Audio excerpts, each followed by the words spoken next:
What? You're gay. And we are broadcasting. Alright, so hold on here. Let me get the link. Hello, world. Fuck the world. We're gonna burn it. I'm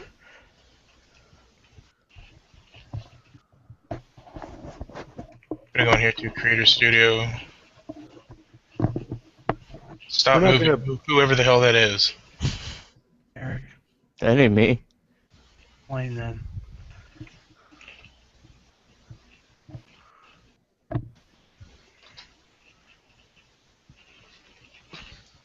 I hear somebody typing.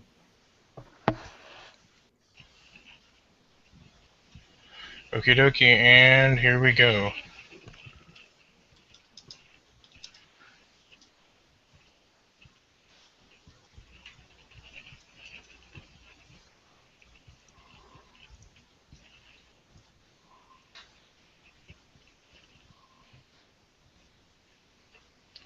Okie dokie, there we go. Alrighty. Okay, that has been sent out. Alright, and welcome. This is the MSDF podcast, episode 3.0. I am hung like a zombie. I'm Pervy Fatman. Harmony. 12. And this is Phoenix Otaku. We are coming to you live today from GurrenCon. Mr. Gurdon. So, guys, what have you all been doing here for the past few days since we've recorded episode 2.5? Your house. Writing a very long apology to the post office.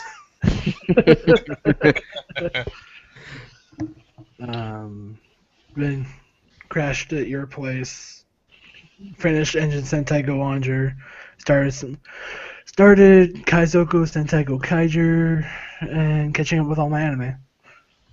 Alright. What about you, Derek? Just been watching some classic anime. Mad Bull 34 with you, of course. Yeah. Goddamn. I know, ultra violent shit. Just needed to watch it. And for me, pretty much the same thing. Everyone's been over here. We've been not partying up or anything, but we've been just chillaxing, watching anime, watching some good old Power Rangers stuff. And I believe we're gonna hop right into our top 10, guys. Our top 10 overall anime. And first we'll start with Phoenix Otaku. Alright, just give me a second to pop up my top 10 list. So, are we going from 10 or from 1 to 10? 10, we go 10 to 1. Oh, Correct. good. And for me, just before I actually get started on this, mine pretty much represents to me what was, in my opinion, some of the best years that anime is currently going through and has gone through. So starting off with number 10, going with a classic here, going Neon Genesis Evangelion. Pretty much what makes this show top 10 worthy is Asuka. And the story behind it, of course, but pretty much Asuka is what makes it a top 10 show, in my opinion. No one really cares about Shinji. Rei becomes useless after episode 8.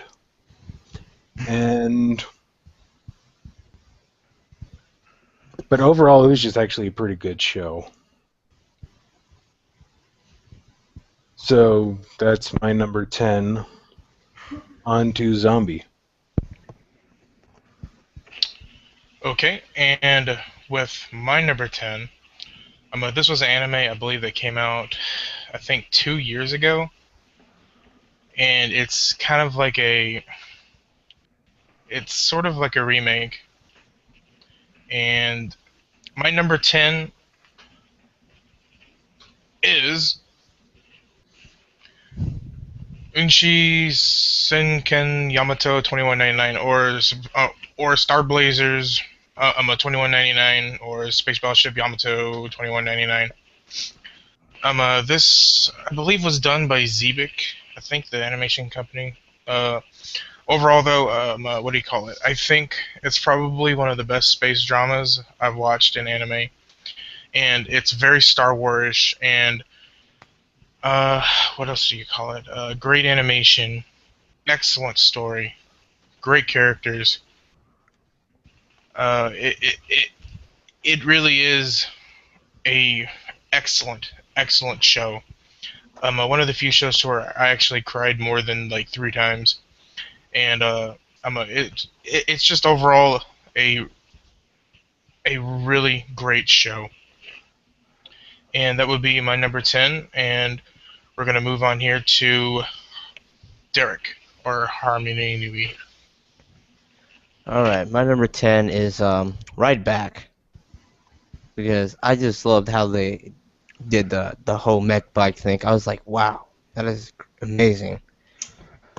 But the most important thing is the main character that how she lost all hope after that freak accident she had when she doing ballet during live. She just got her and she's like, I can't do it. Have that mental thing that I can't do it anymore. But after she started, riding a special bike, after then pretty much throughout the whole series, she's just pretty much coming over every obstacle she comes in. Yeah, it's pretty amazing. And Isn't Ryback that one guy from WWE that has like the singlet? no, not that one. For the love of God. No, you know what I'm talking about, pervy. But yeah, we all know what happens. She finally gets the courage to do what she does. She loves the most important. Get back up and don't stay down for the count. But yeah, you next, pervy bastard. Okay, my number 10 spot. It's kind of a longer show for actually being in my top 10. Definitely the longest show at some a little over 100 episodes, if I remember. The only sports anime that graced my top 10. Ice Shield 21. When I first heard about the show, I'm like, there's no way there's a football and it has like there's an anime that has football in it.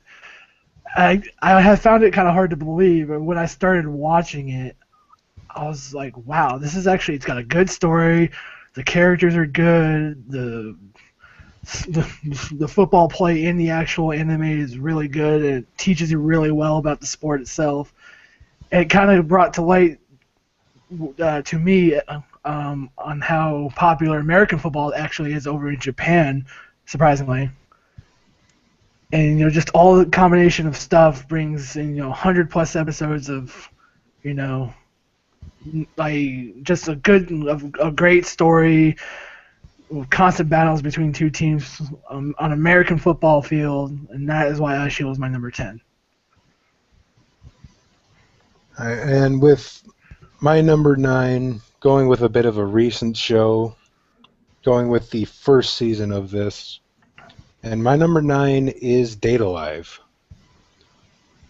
Just overall, and actually I think, if I'm correct, this is either one of the only Funimation shows I actually have in my top 10, surprisingly. But one of the things I actually liked about Date Alive was just the characters, and for once the actual story felt original and felt unique for something involving a harem and action. Because you had Toka, and then you had Tobiichi, Yoshino, and then of course the greatest character to come out of this show, which is Kurumi.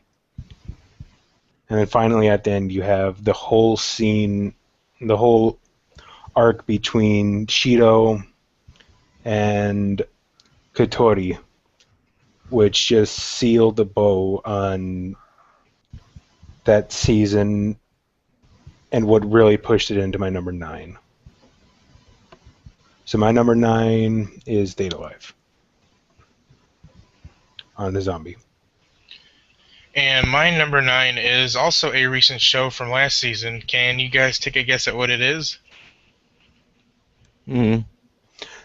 No, I can't take a guess at what game will be Boku no Pinkle. part of your number 9 life of anime. Bible Black. Shit. Greatest dub ever. We School Cross. I fucking hate your hat. School Days. No. Although that is like one of the best like slice of life shows. But no. So yeah, know, slice It's a of great life. it's a great down to earth show. Yeah, God. Yeah, it really has a happy ending to it. yeah. It's a very satisfying ending. But no, my number 9 though is No Game, No Life. And what can I say about this show from what we've said about it in the first episode? This show is just fucking awesome. First of all, the story for it, I will admit it's not new or anything like that, but the way they present this story to you, as these two NEETs get trapped into this game world, to where there's no killing or anything like that. Well, technically there is killing, but but you have to. But there's like some really big loopholes though you have to go through to actually do that. But anyway, point being is that the story's really good. Pretty much this god of this world, brings them in here because they beat him at chess, and he's supposed to be the god of this world and the best at everything, and they beat him in chess. And from the moment they get there at the end of episode 1, you're like, this is gonna be a really freaking awesome show. It's very smart. The dialogue in it is great. There's a lot of great parodies from older animes and newer animes and games, and so on and so forth. The voice acting in it is amazing. The art style for it's really nice. I love how their world is like bright, but everyone's outlined in red, kind of like everyone was in the movie Summer Wars. Huh, great. Where they go into like the world of Oz. It's a really cool design, and what do you call it? Some of the battles that take place in that show are just downright frigging amazing, and smart too. But that's my number 9, No Game No Life, guys. If y'all hadn't watched it, check it out. It's a really great show. And now we're gonna move on to Derek with his number 9. Well, my number 9 is a bit of an older one. Well, not that old. Chobits.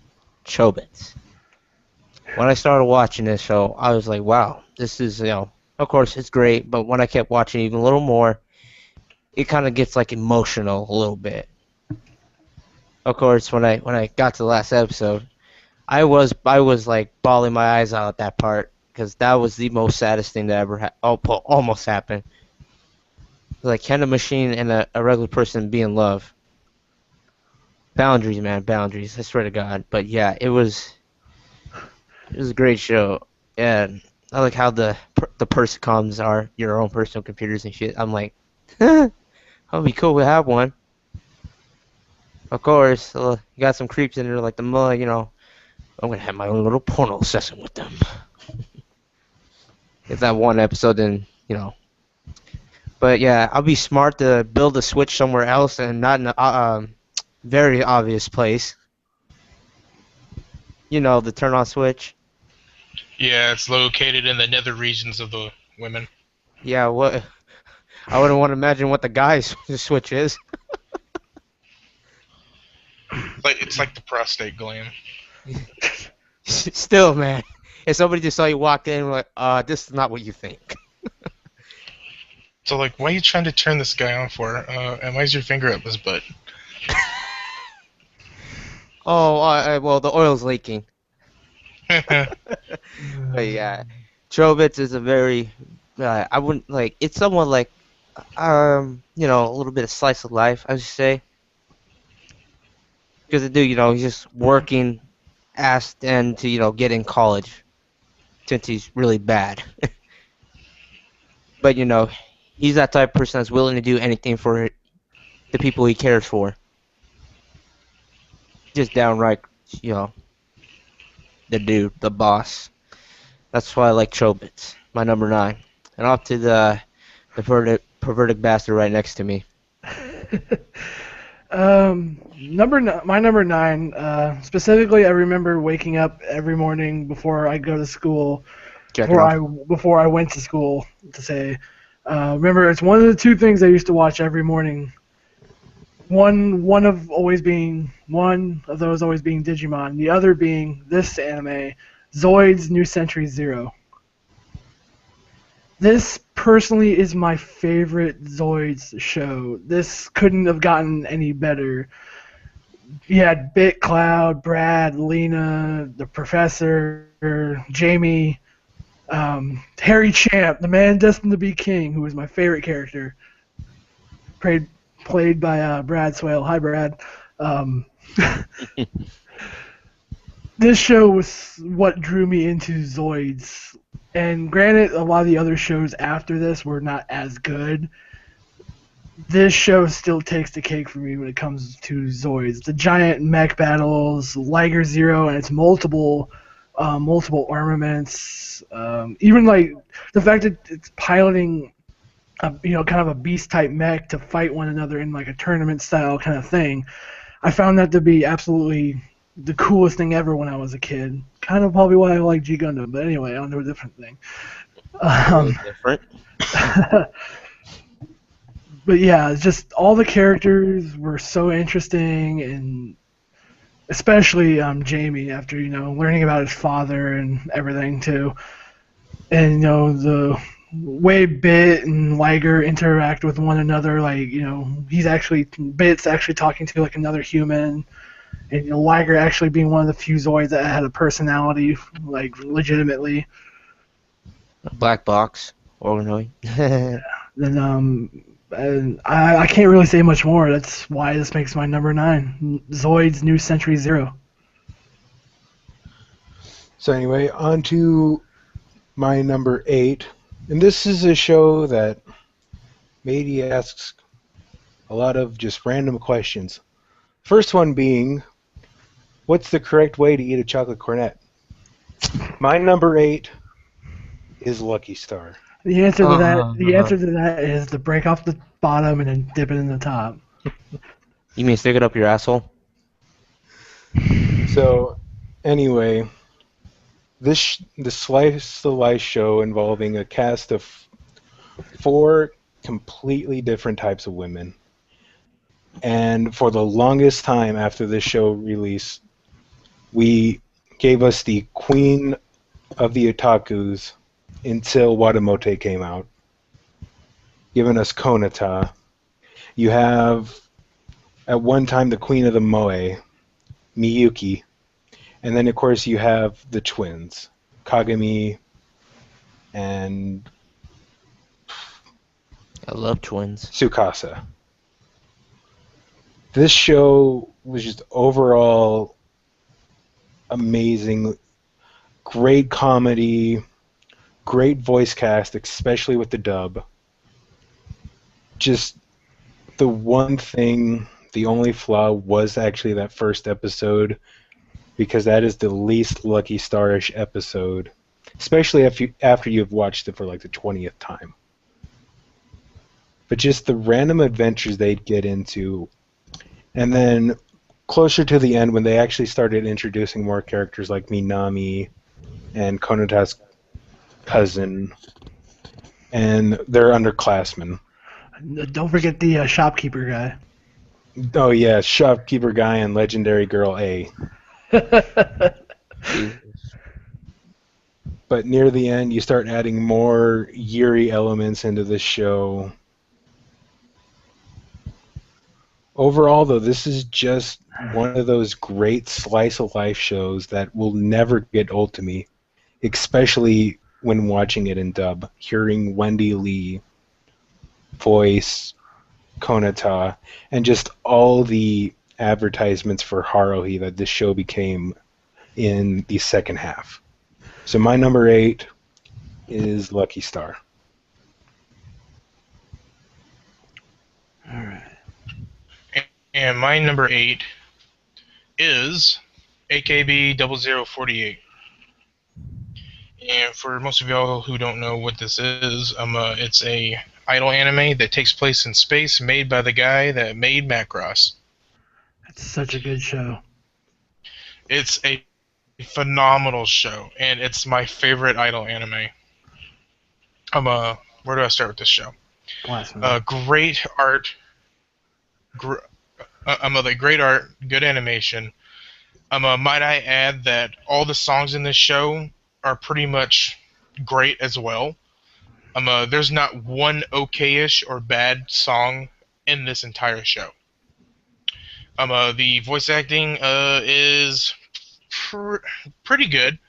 For the Japanese of it. Dub. I don't speak about it. Greatest dub ever in the history of anime. I'm sorry, Sentai man, you all bombed on that one. First rule of AKB dub is you don't talk about AKB dub. Really quick though, this is the reason why you don't dub idol anime. Yeah. But the CEG and stuff for all the characters for when, they're doing their concerts and stuff looks great and everything, and it really gets you pumped and gets you all like emotional. But the story for this show seems a little bit far-fetched, but in the end though, it's a really enjoyable show. The characters, not just the songs, but the characters is what really makes this show shine. And man, this show made me cry so many times. And what do you call it? I think probably one of my favorite characters in this show is the one pink-haired girl from the failed generation. I can't remember her name, but she's adorable as shit. What else is there about this show? Guys, I can't say anything more about this show other than just at least watch the first episode, and if you're not somewhat entertained and somewhat moved a little bit by this show, then I don't know what to say, because then Idolmaster is for you. Yeah, then I'm guessing Idolmaster then is for you then. But within the very first 5 minutes of this show, I was like almost in tears because it's so emotional what goes on. And that's my number 8 is AKB 0048. And on to Nui's number not 7. Sorry about that. Almost made a mistake there. Number 8. Sorry about that. Well, my number 8 is Strike Wishes 2. Ooh, surprising. You actually like the second one? Man, I like the first one just a little bit better. Yeah, not a lot of people like the second season. That's actually surprising. Well, it's not that I don't think they didn't like it. I think it was still a really good show, but I just don't think it was as good as the first season. It's just like right behind it, though. Okay.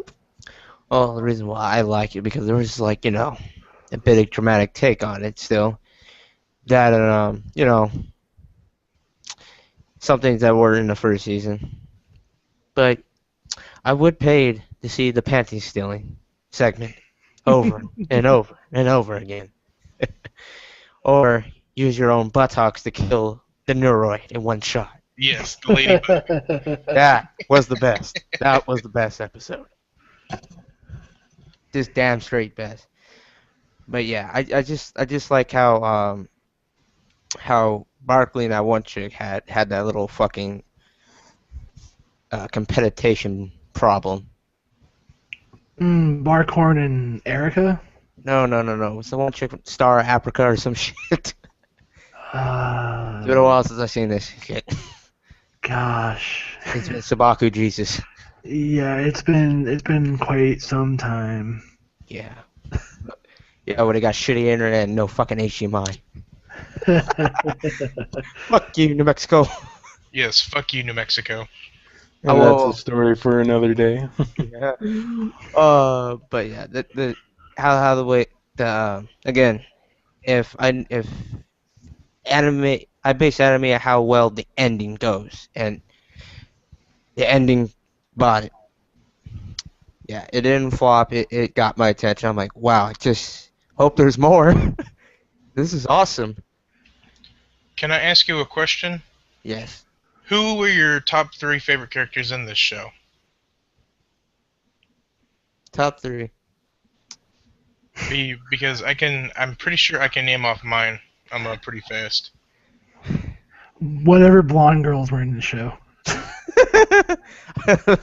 Fuck you. Stop reading my mind. If they ain't blonde, fuck them.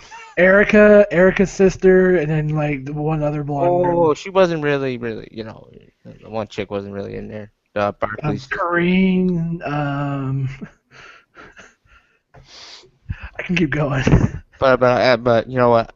I'll say 2 blondes and 1 redhead. That's it. I'm leaving it off as that. Yeah, man, I love Charlotte. I love Charlotte, and what's the one like Russian girl, the Sonya? Her and like who was her official ship with? The Ilya girl, I think, wasn't it? Yeah. Yeah, those two were fucking awesome.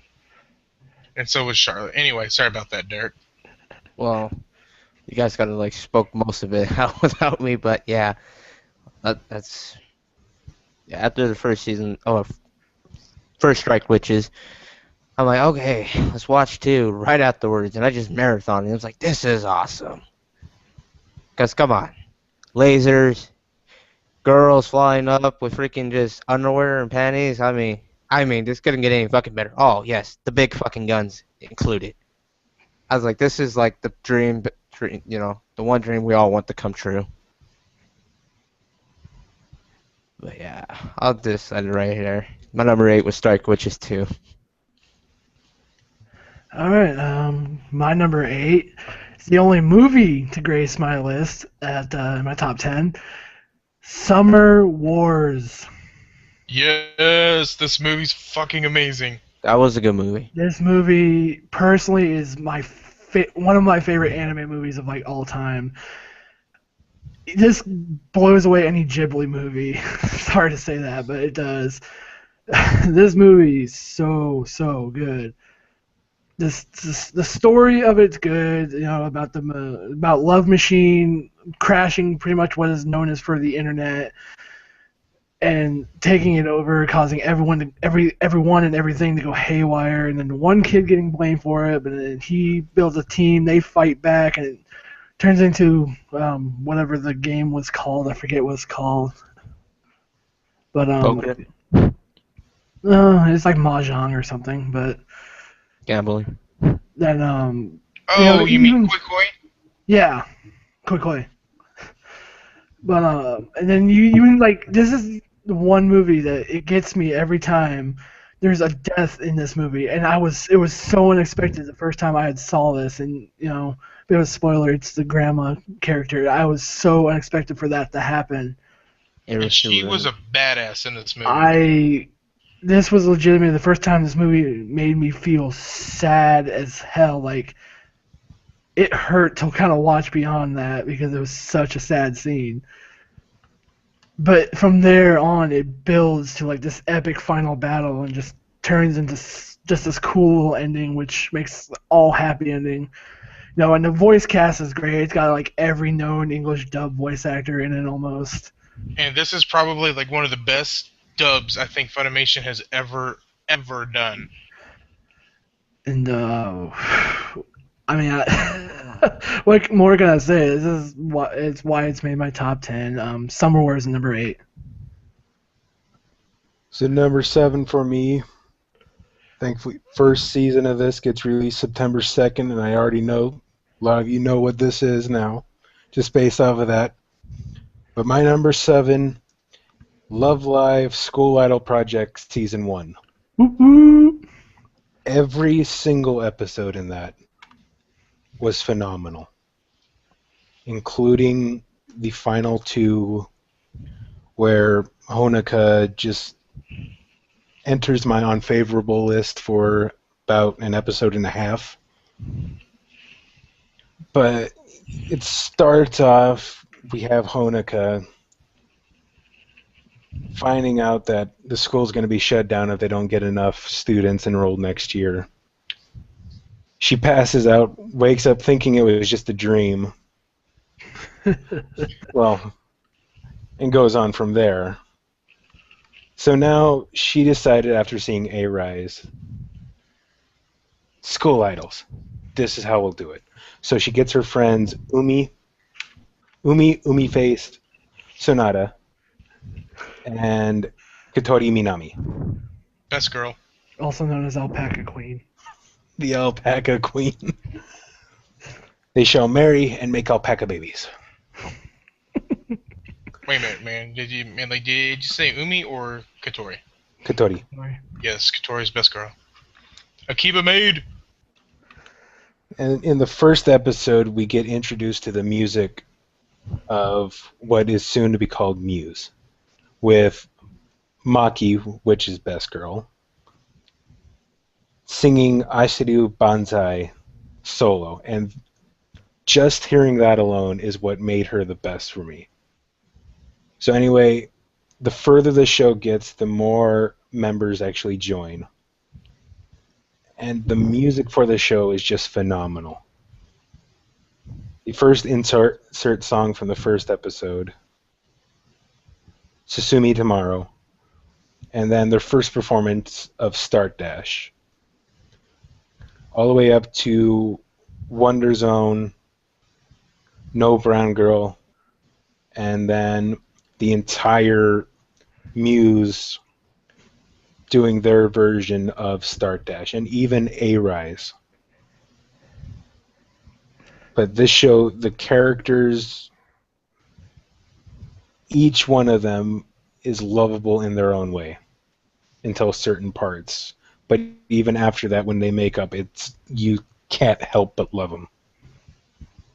Especially Super Idol Nico. And of course, Ren, second best. But overall, this was a great show, great music, great animation, and I'm so glad Nice of America is actually going to release this. Finally. And hopefully we'll get an announcement on season 2 as far as a release here in America soon, and then the fifth anniversary project, which is coming out next year. Shut up and take my money. So my number 7, Love Live School Idol Project Season 2, and on to Zombie. And my number 7 is Attack on Titan. Mainstream. Right now it is mainstream, but I think Thanks, Toonami. this is guys. This is a show that we knew was more than likely going to get to be mainstream, just judging by the first few episodes.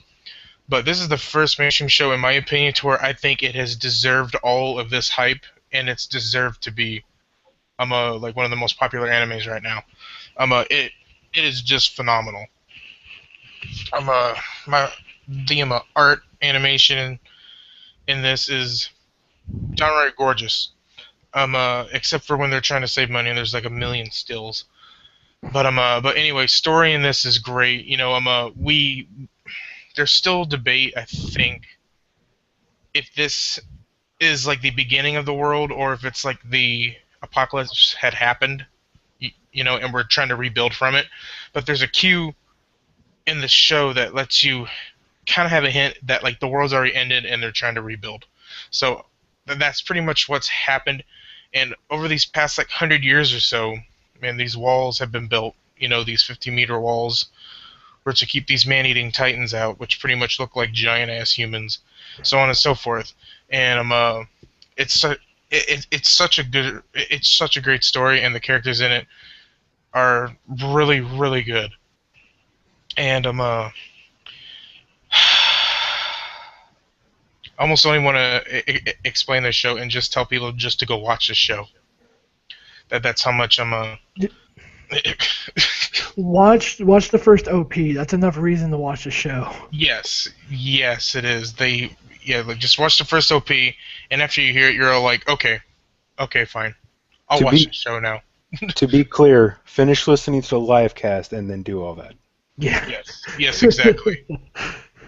It's just a really great show, and by God, I cannot wait for the second series to get released, and it'll probably be released here sometime in 2017 to 2018 because the manga is supposed to end, I think, in like 2017. But I'm sure Wit Studio is gonna hopefully gonna animate the Before the Wall manga and the No Regrets manga. I pray that they do, because I don't think they're gonna let this show sit for like 4 years and then do nothing with it.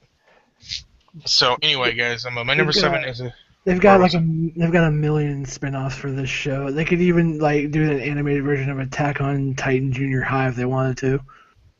Yeah, it's true. Not to mention we have like the kind of like the live action movie coming out too. Well, hopefully.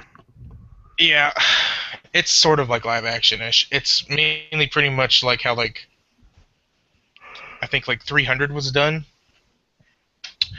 But anyway, my number 7 is Attack on Titan, and on to Newey's number 7. Okay, here comes the haters. My number 7 is Log Horizon, because it just reminded me of fucking Dot Hack, which I love Dot Hack. The Dot Hack knockoff. Go fuck off. That's what Sword Art is, and that's what the show is. It's a Dot Hack knockoff. Hey, they got some good stories, for love of Christ.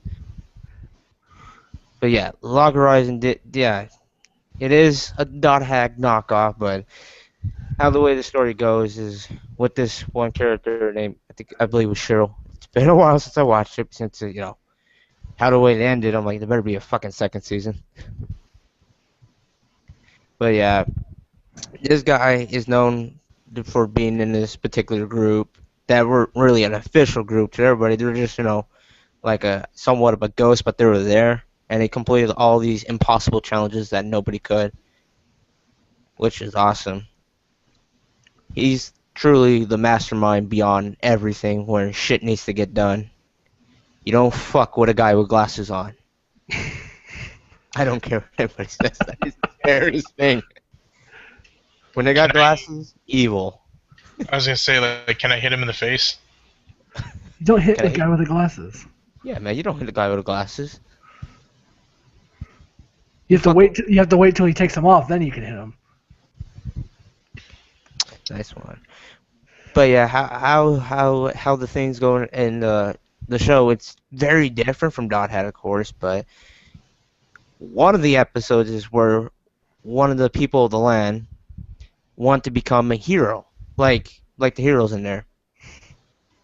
And of course, I got in this little debate with Furry Fat Man about Log Horizon and Valbrave about certain aspects of things where it involves losing your memories.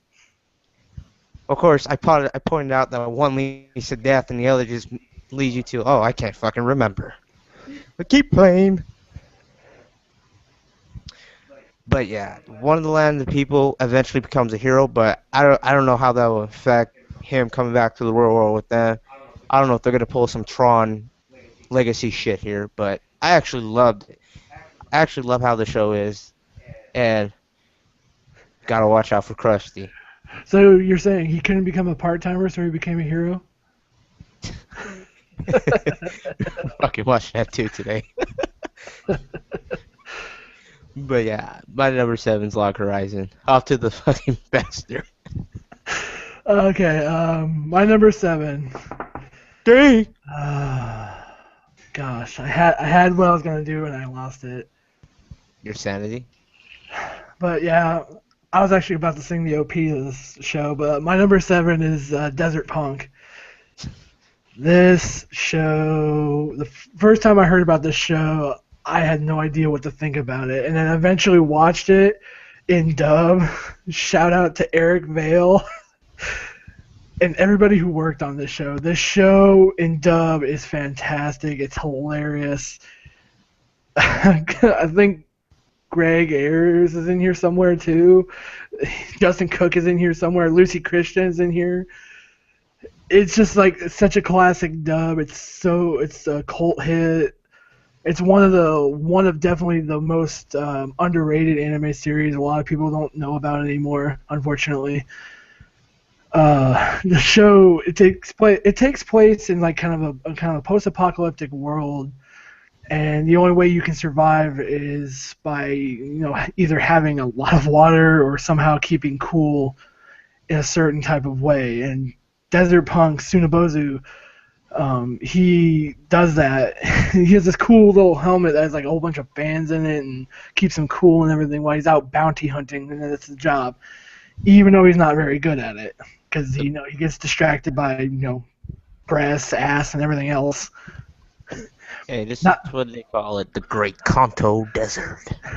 Not to mention the libido plasma thing. What do you say about my mom? Your mother's a dirty whore, that's what I said. But that's just kind of the comedy of this show. It's ridiculously funny. It's got a bit of a serious side later on, but after that, you kind of you're like, I can't really take that too seriously because this show has been mostly just kind of one hilarious punchline after another. But yeah, that's my number 7, Desert Punk. Go watch it after this. Hey guys, for me to intervene right here, apparently Gurren Lagann's gonna be on Toonami now. What? Not bad. It was on Sci-Fi, so it belongs on Toonami. Great, now it's gonna give him more mainstream. Oh well. Hey, that means more Yoko cosplayers. Yeah, hopefully. Which also means that the possibility of Kill la Kill getting on there goes up. I hope that cameraman doesn't show up. Oh yeah, that art thief? No. Fuck you. Completely different company.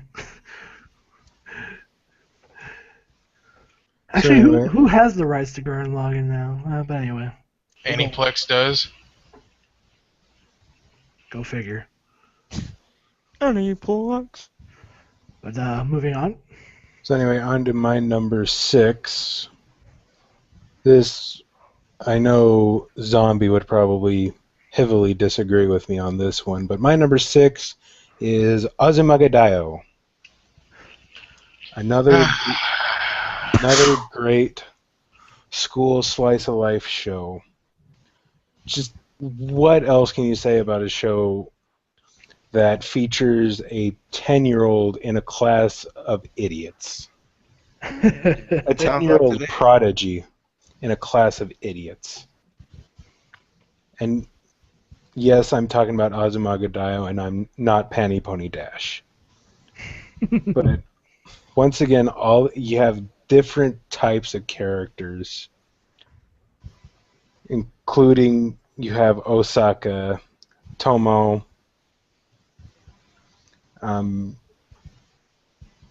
Kaori, which my favorite character by far. Just also, I could never really hate the actual first true anime I ever got into, and by that I mean the first actual anime I watched knowing it was anime. But overall, another show with an excellent dub. And the voice actors for the sub, amazing job. Great animation for, if I believe right, 2003? Yeah, that's right, because this show's already over 10 years old. Yikes. But just the adventures that they end up getting into. The Chio's father. Oh, God. Lord. And the constant running gag of, I don't know why I almost said Satsuki. And because of that, I'm now blanking on her name. Don't forget the one creepy teacher dude. Oh, yeah. I've seen this show, and personally I love that teacher guy. He's freaking hysterical every time I've seen him. Why do you teach? Because I like high school girls. But yes, just right there, just this story makes this show a top 10 for me. So at number 6, Azumanga Daioh. And so far, it's taken us 44 minutes to get through 4 anime. Well, Yeah, So like anyway, what do you on the call it? zombie. Oh, sorry, my bad. Let's see here. My number 6, correct? Yes. My number 6 is Girls on Panzer. And for any of y'all who have not seen this show and have seen like pictures of it and stuff, do not, do not think that this show is shit, because that is the biggest misconception with this show. I believe when this show first came out, I was I was like, oh great, another theme that I really like, which is like war stuff, that's gonna be put on the back burner because it's gonna be all about the girls and their moe moe-ness and stuff, which wasn't bad. But like, what do you call it? I was afraid that the tank theme and the military theme behind it was just going to be put on like the back burner and never touched hardly at all. And I was wrong, and I'm glad I watched the first episode because within this episode, you start to learn about these few girls that go to this school, and one of the girls is a part of this great prestigious family in the art of quote unquote taekwondo or seshindo. Tankery. And yes, or tankery for short. And what do you call it? She doesn't want to join the tankery club mainly because she had a bad accident happen in her middle school year when she was doing tankery. But she's forced into the position, which a lot of people didn't like at first. But there's a really good reason why she was forced into the position of like, you're gonna have to take this deal, or you're gonna regret it. And and a lot of people hated that. But you find out later on in the season. I'm not gonna tell you why, but it's a really good reason. And most people are gonna be like, well, that's a common reason or something like that. Well, yes, it is. But the way that the characters interact to get to this point to where I was trying to say it. The way that they go about of getting to that point in the story is really, really phenomenal. This show isn't just about moe or anything like that. There is some moe stuff in this show. And you can obviously see that. But the main point behind this show is the actual tankery in it, and it's phenomenal. Production values for this show are great. Animation is great. Sound is amazing in this show, and just how these characters, every one of these teams or these sub teams that are on this main team have their own like personalities and stuff, and their own reason for doing it. And the main cast, the main 5 girls in this show, are just phenomenal. And Yukira, or not Yukira, but Yukari, or sorry, Yukari. I couldn't pronounce her name right. She is probably one of my favorite characters in that show. What I'm trying to say. Not to mention that last year the show got a lot of hype thanks to Sentai releasing it. That and bringing a tank to Anime Expo. Yes. And one interesting thing, too, is that within the first 3 episodes of this show, it was less than, I think, like 500 people watching this show.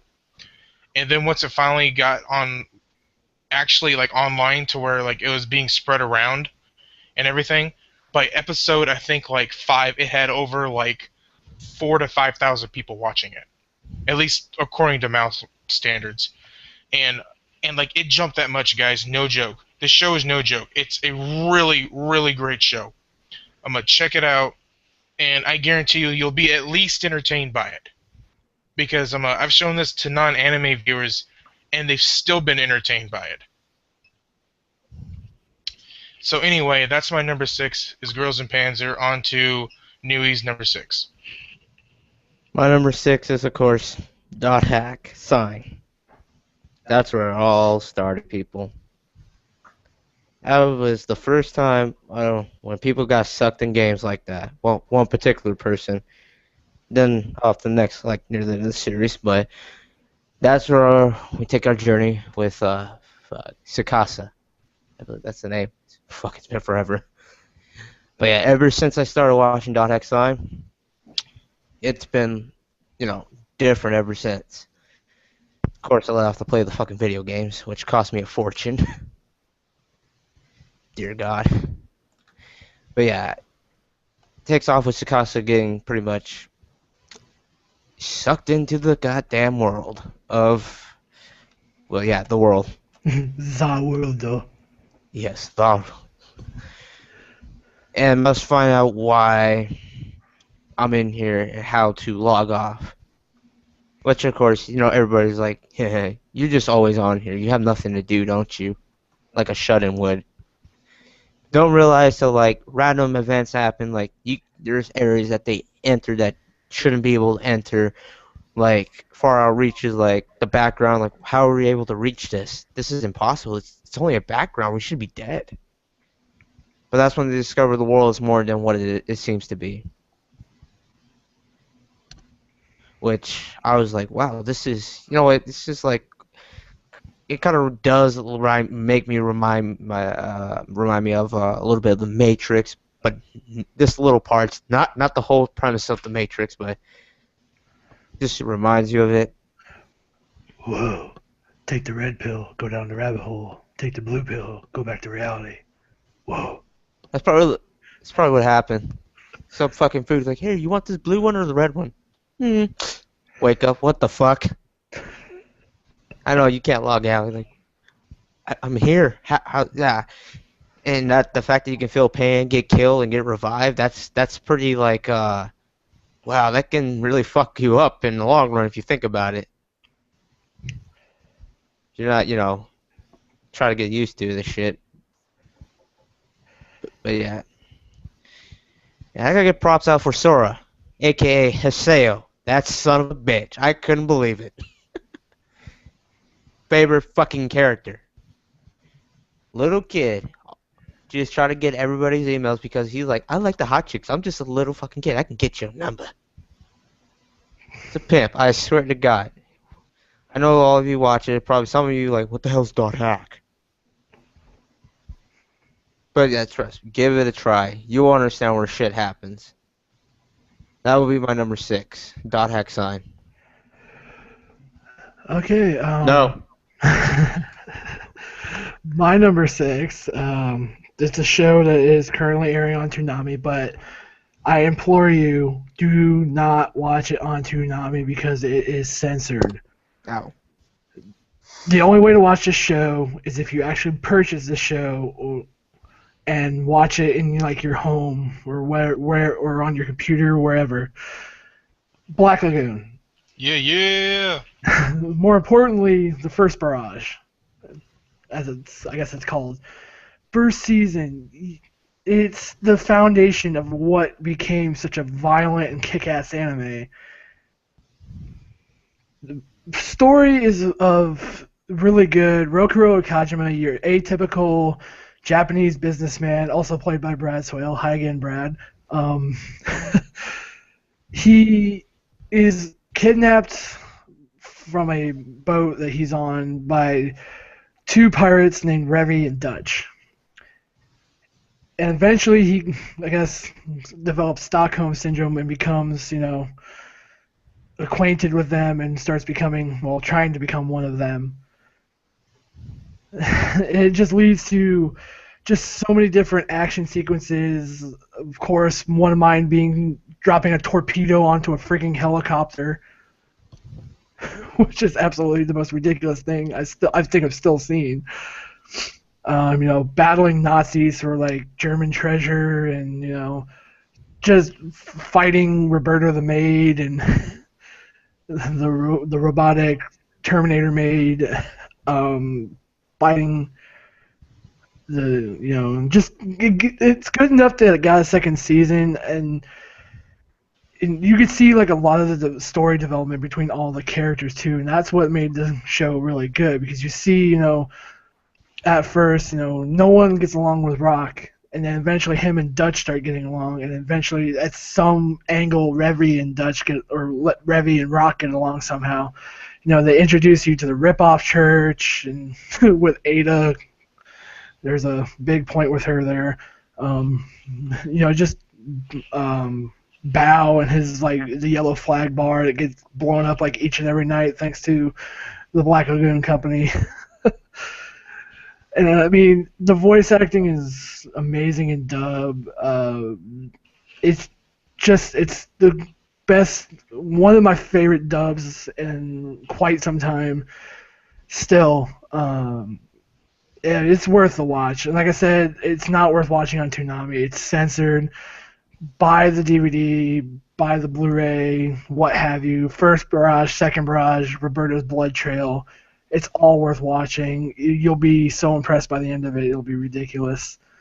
And I feel kind of sad now that most of the people who voiced the characters in Black Lagoon for the dub are now voicing ponies. Oh man, you gotta make that money. Yeah, it's a sad fact, but you gotta make that money. Because, money rules everything around us. Or cash rules everything around us, whatever. But yeah, my number 6, Black Lagoon. And since we're halfway through our countdown and we are just 5 minutes under an hour in recording so far, how do y'all feel about taking our first break and then coming back? Oh, good. I got That used sounds to good to me, man. That sounds really good. I've been holding this fart in for crying out loud. All right, so stay tuned for the second third of the Maho Shoujo Defense Force LiveCast. Turn off your mics, damn it.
Okay, we all back?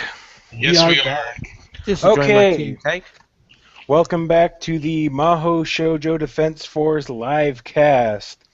And we are back with the final half of our top 10 overall anime.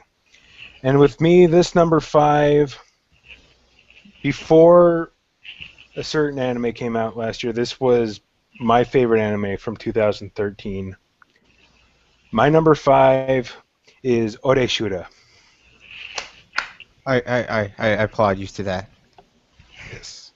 First off, quick saying this, Suck. Fuyumi, best character, but overall this show just had a great cast, great story. The amount of JoJo's references used in this series. The only good thing from this show. Fuck you. Okay, first off, Fuyumi, and Hime. Other best parts. But sadly, this is the only time that I did not care for the character that Yukari Tamura voiced. But the music for the show was amazing. The animation was great. Great story. And majority of the cast was great. So number 5 for me is Oreshura. On to Zombies, number 5. And my number 5 is Excel World. And I know there's going to be a lot of people, or for the people that watch this, I know that more than likely one of them is going to have like Sword Art as being better, but I'm sorry guys, in my opinion, It is. Excel World is a lot better. I'm sorry. But anyway, what I liked a lot about this show is that the main character, Haru, he is a lot like Simon from Gurren Lagann. He does whine a little bit, and he does cry some. But the fact that like he's like Simon, and he is always like, no, I got to do better than this.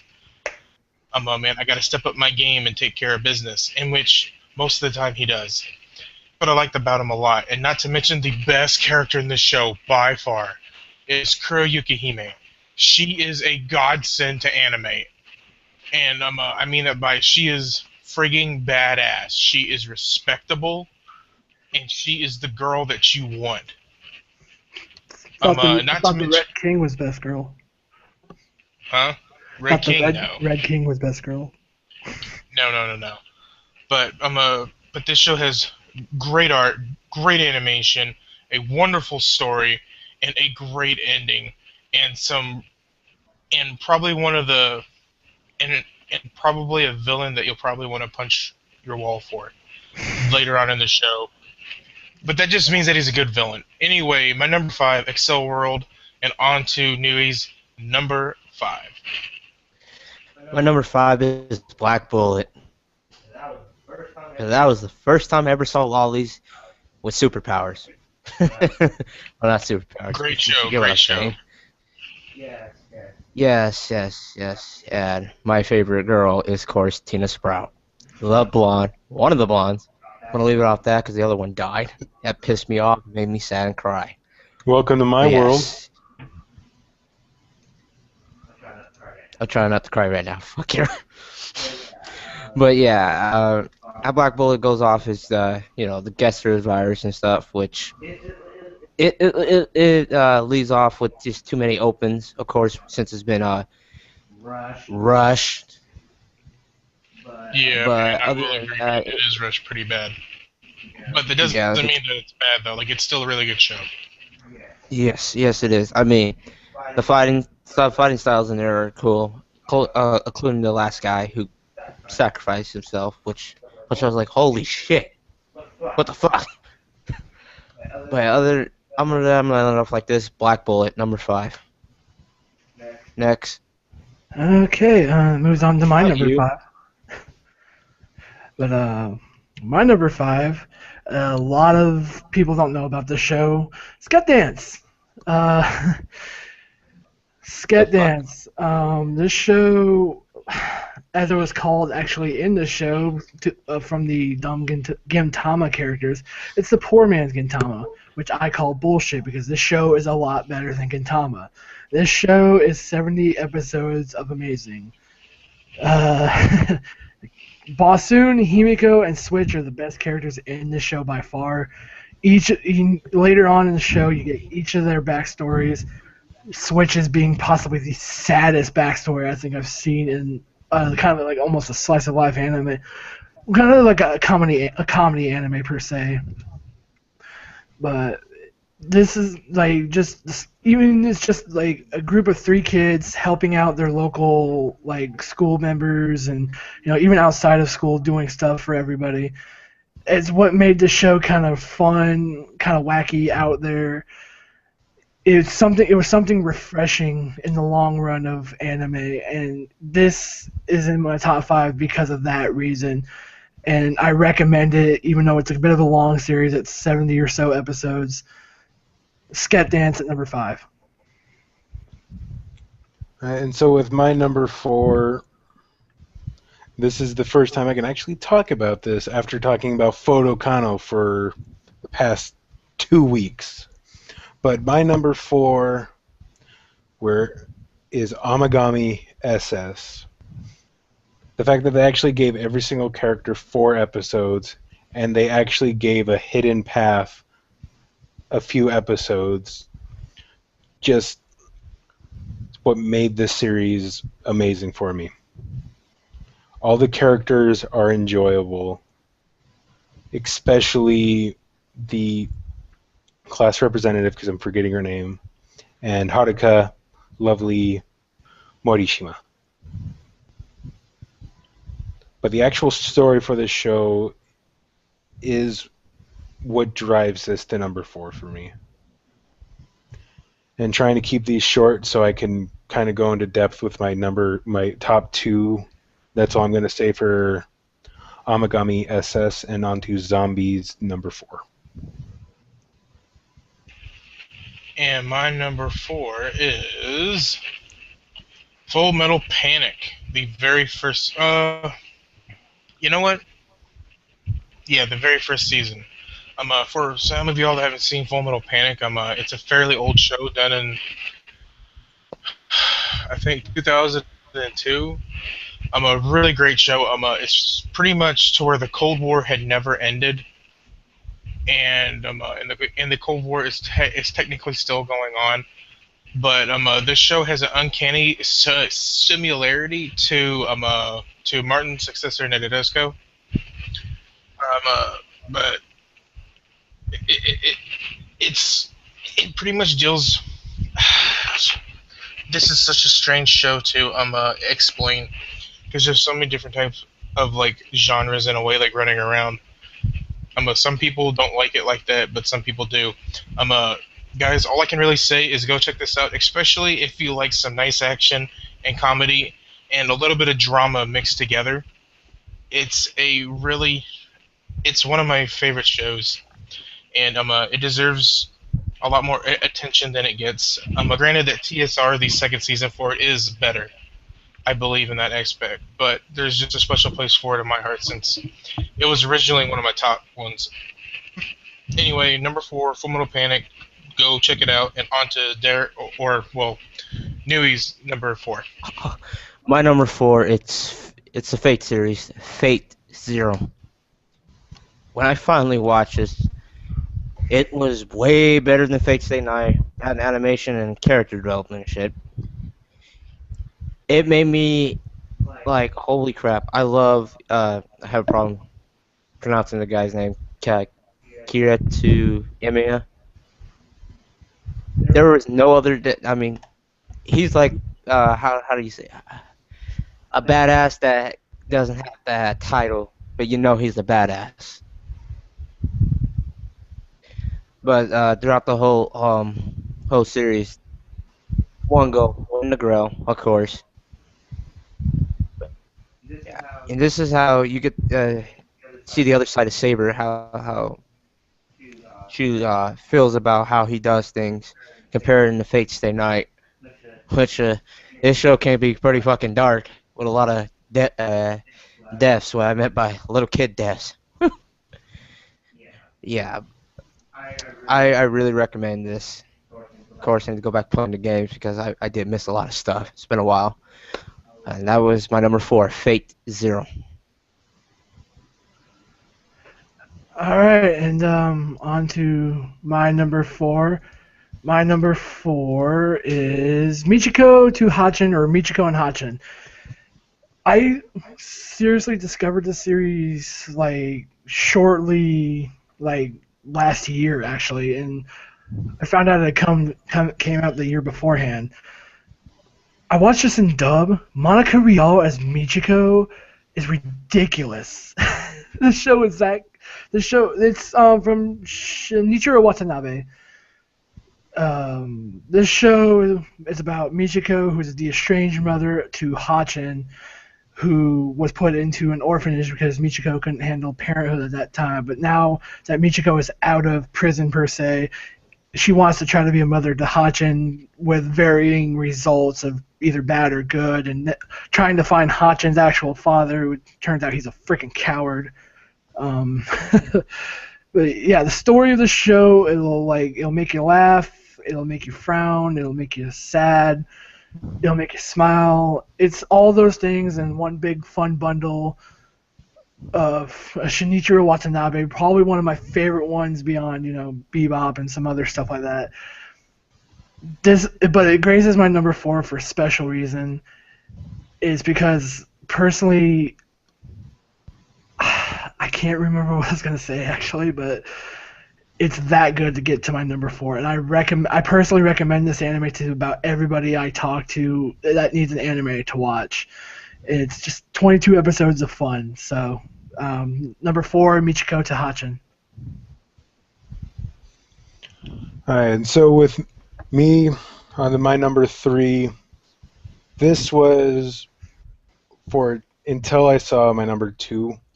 This was actually my favorite series, and don't bring up the second season to me because I'll flip a table at you. And my number 1 is Haruhi Suzumiya, The Melancholy of Haruhi Suzumiya. Jesus. First off, Wendy Lee as Haruhi. The fact that this show has an entire religion based around it. And the stories, especially Remote Island Syndrome, is what puts this show over the top. And the difference between my number 1 and number 3 is so thin, you can't slide a piece of paper through it. But the characters, the music, especially the song God Knows, and just everything about this is so great, and everybody should go watch the first season. So number 3 for me, The Melancholy of Haruhi Suzumiya, Season 1. And for my number 3 is one of my favorite shows and one of my very first actual anime series that I owned on DVD. It's a series called Onigai Sensei, or Please Teacher. Oh, God. This is one of my favorite slice of life / drama shows. The story pretty much is Kay, who has this illness. I'm not for sure exactly what it's called, but it's to where, like, if he has it's kind of like an anxiety attack in a way. Standstill. But like when well, I know that's what he calls him, but I'm not sure about the actual name. Anyway, point being is that whenever he has too much stress, he blacks out. But he had a standstill to where he was in a coma for 2 years. So he's 18, but he looks like he's 16, and he's in his final year of high school. Well, in his nice little neighborhood town, he goes to the lake to chill, and ends up finding out that there's these so-called aliens that have come down to the Earth, and one of the aliens is Miss Kazumi, who pretty much looks like a human. And she ends up becoming his homeroom teacher, and just from that you can imagine what goes on from here. No, like nothing sexual or anything like that. Although there is a little bit of fan service and stuff in the show. It pretty much, how should I say it? These two get caught in a situation to where they have to say that they're married and they have to legally get married, and they do.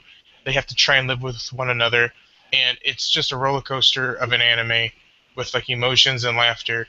And it's one of my favorite shows. And Miss Kazumi is my number one waifu. I mean, she is wife material. Like, you would want to defend her with your life.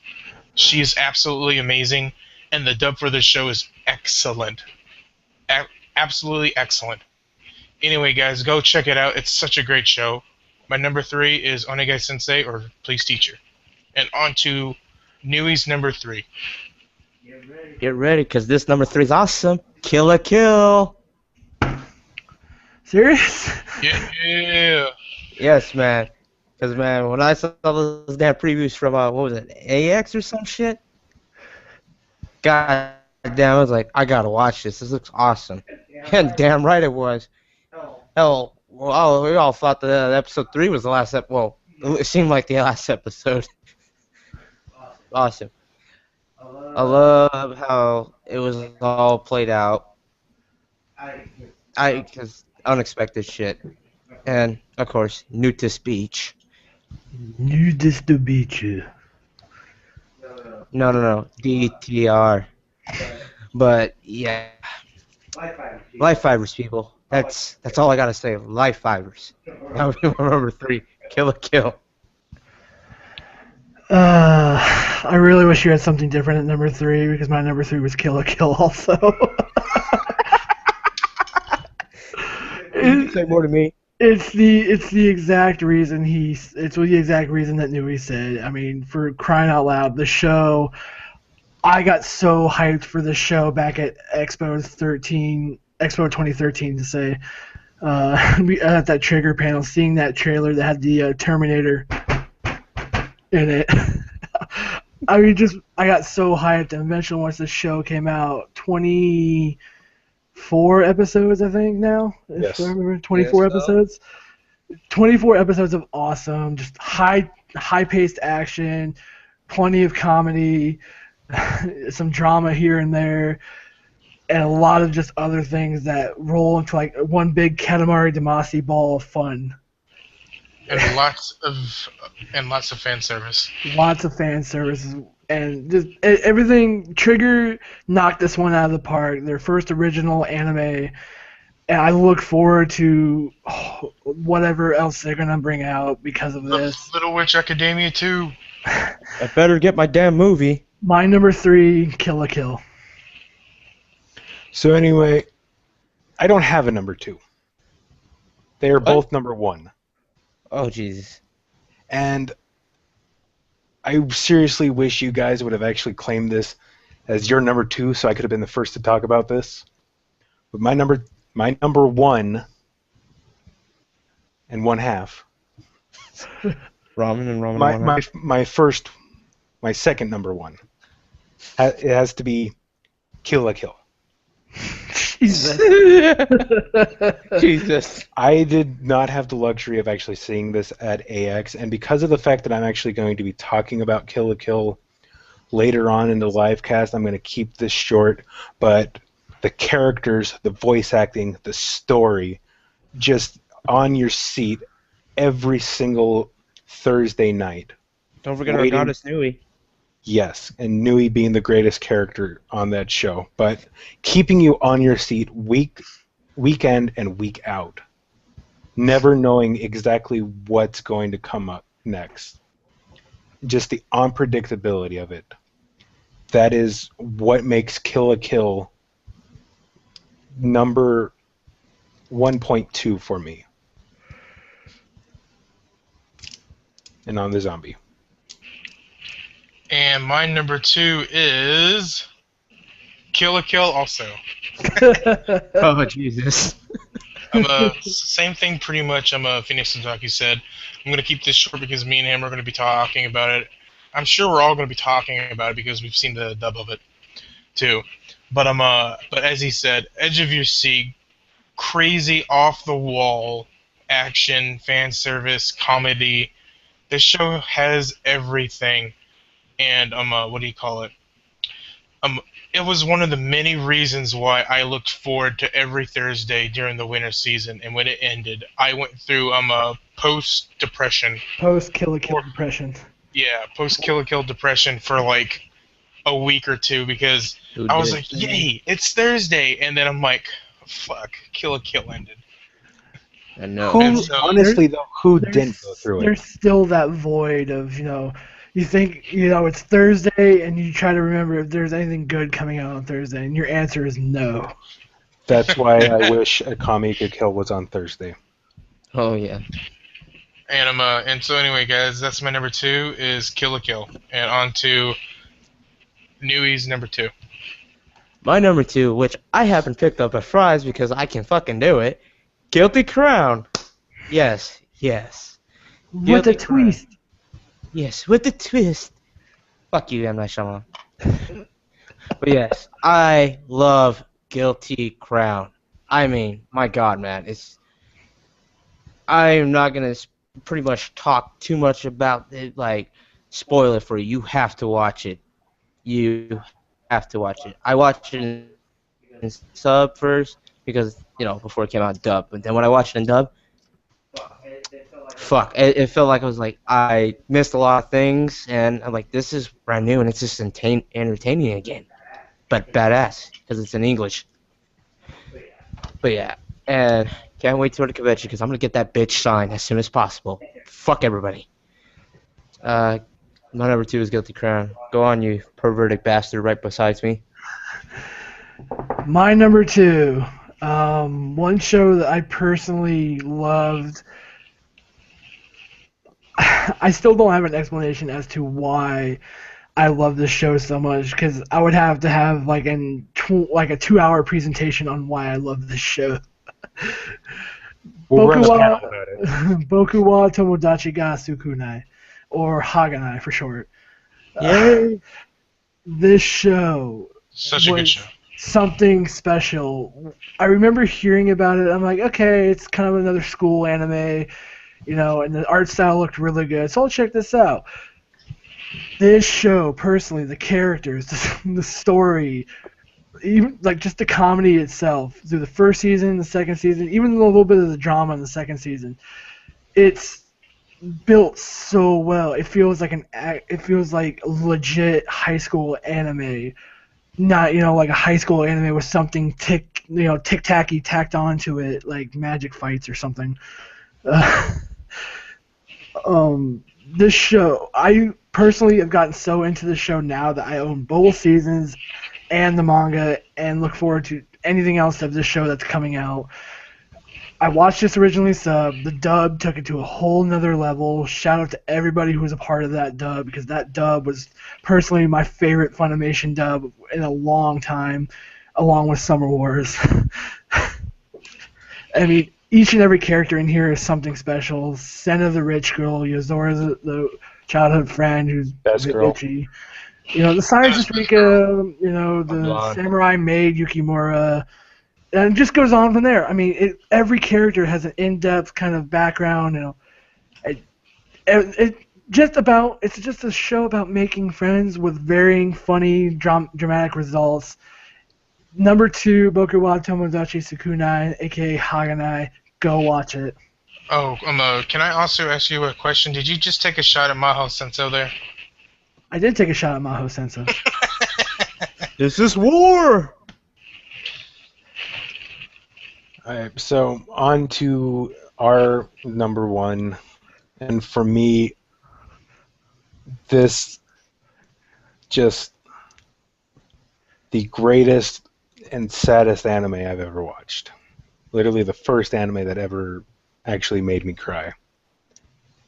And it is Kyoto Animation's adaptation of the key visual novel Canon, otherwise known as Canon 2006. And I'm going to take just a couple of minutes, since we actually got back on track to what our normal time for these top 10s usually are. This show It's just you expect it to be a very happy, uplifting show if you haven't played the visual novel, because the setting and the first couple episodes set it up to be that way.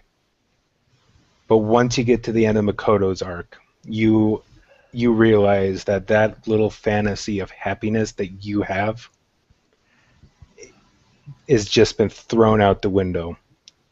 And instead, the feelings have just been stabbed into your spleen. Ouch.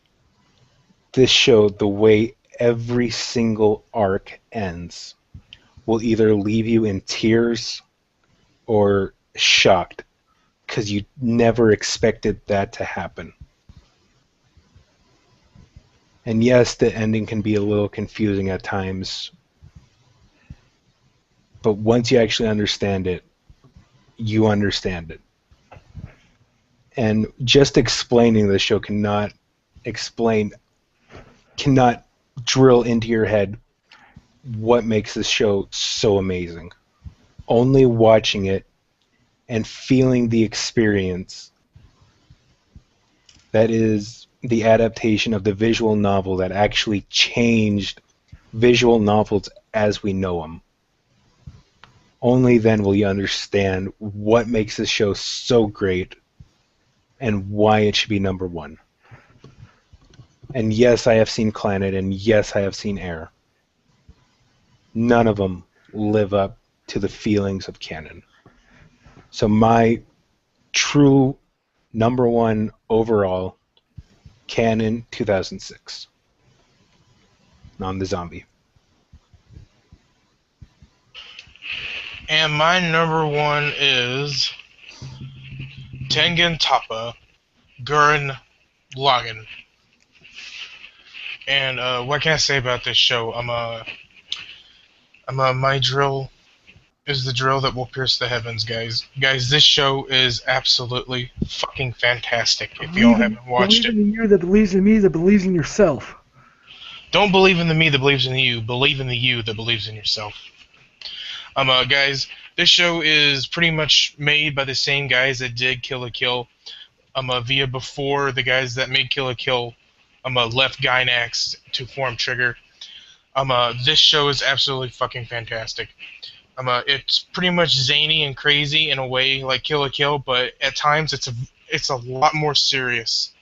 And the emotions you go through when you're watching this show can really be excitement, funny, and sadness, because during those last like 5 episodes, I've never been so mesmerized by an anime in my entire life.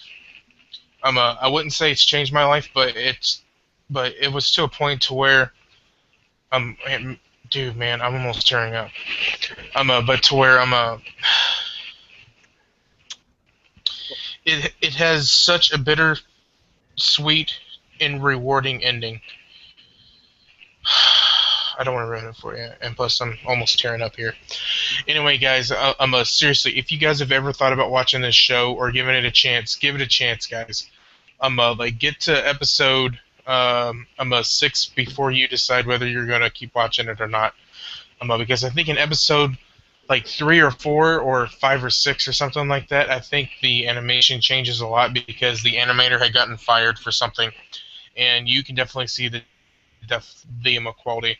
By the way, the art style is very similar to Kill la Kill. It's stylistic and it's frigging amazing. Animation, at times is like Kill la Kill, mainly to save money for like the really big like spectacle stuff. But when it kicks in though for like the real animation for the fights, it's absolutely amazing, guys. And the emotion, I guarantee you that there will be times to where you'll have hair stand up on your arms and you'll be screaming like yeah, and there's gonna be times I'm sure to where you'll be sobbing your eyes out, because at the ending, man, I cried for like a half an hour straight after I got done watching, and I was thinking to myself, this is literally the greatest fucking thing I've ever seen in anime.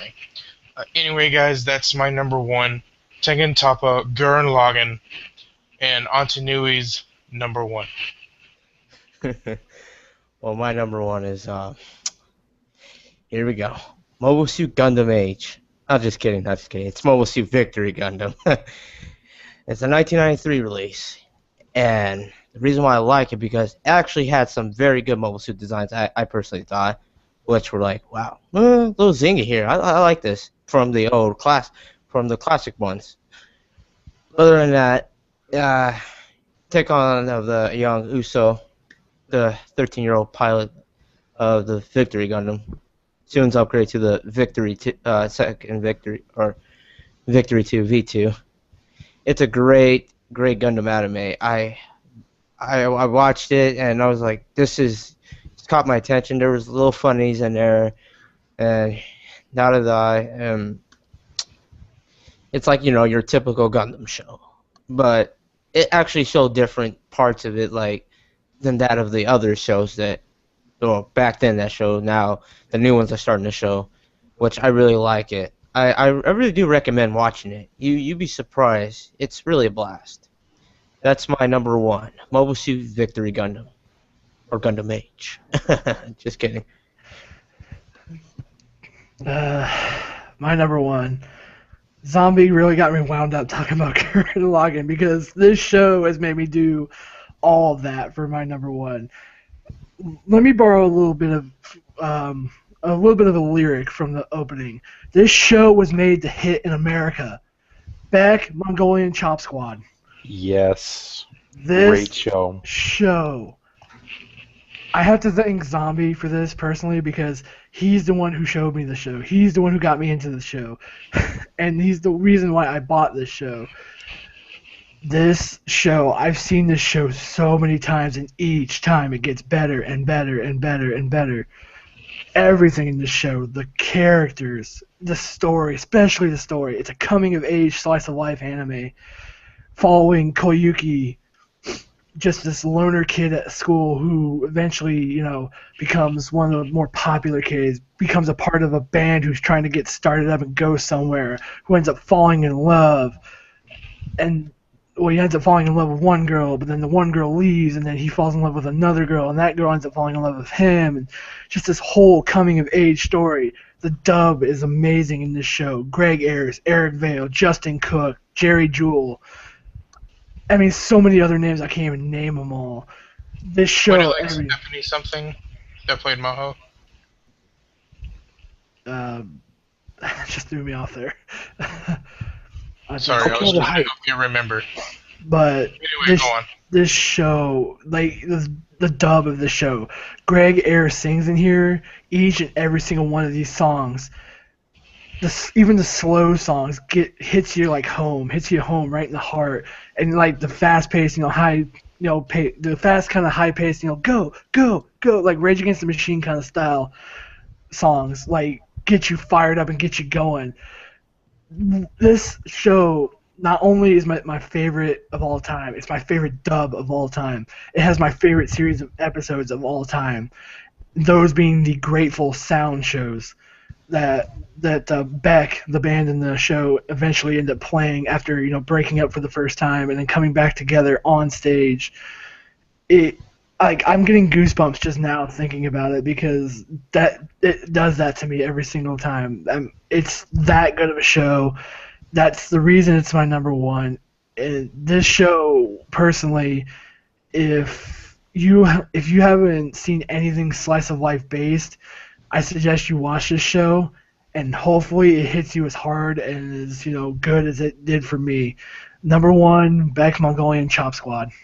And by the way, guys, don't listen to this in Enema sub, because the sub for it is terrible. I'm sorry. The only way to listen to Beck is through a dub. And that has been our top 10. And if you guys are thinking the same thing as me, we need about a 2-minute break to get our minds refocused on the second half of the show.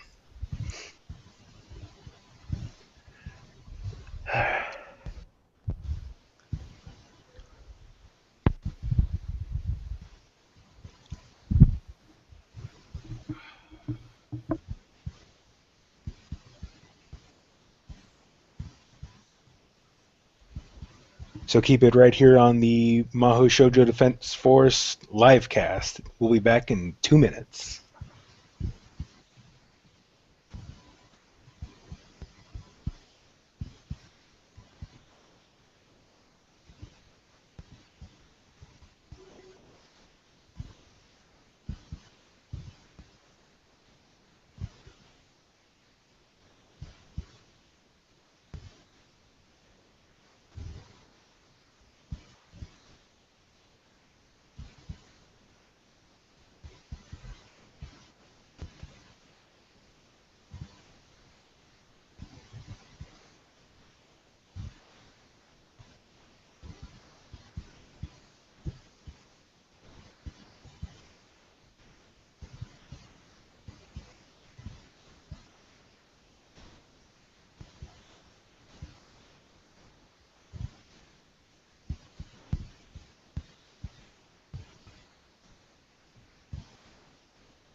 Can't stop the bus! Can't stop the bus!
Can't stop the bus!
Alright, guys, I'm back. Can y'all hear me? Can y'all hear me? Ooh. Yep, I can hear you. Big We all hear? mistake. So where the hood at? No. That is the widest DMX I ever heard in my life. And with that, welcome back to episode 3 of the Mahou Shoujo Defense Force LiveCast. What? This is Phoenix Otaku, and really quick, just before we go into our normal news segment of the day, just start off with some general talk about Sabo. Anything you guys like to discuss about it? Hell yeah, I would. I pray to God that we get some panels here soon. Really hoping we do, because I would love to host panels at this convention. I've been going to this convention for quite some time now. 3 Well- years now, I think, to be precise. Well, this is the biggest convention in Arizona, so if we get panels, then we are a legit panel group. Well, I don't know. We got panels at Comic-Cons. I figure we're already kind of a legit panel group, since that is technically the biggest convention here in Arizona. Yeah, but I'm talking as far as anime conventions go. Yeah, that's true. Well, like I had said before, or sorry, go on. Oh, actually, you go first, and then I'll talk about what I was just about to talk about. So, Well, like I had always said here before, is that this is a 4-day convention, and so I don't see how we wouldn't get at least, like 2 panels, because I'm like, man, like we get a whole another day, so I don't see why we wouldn't get at least, like 2 or 3 panels. But as I said as we said on Twitter, in Sabo we trust, and we trust in you, Sabo.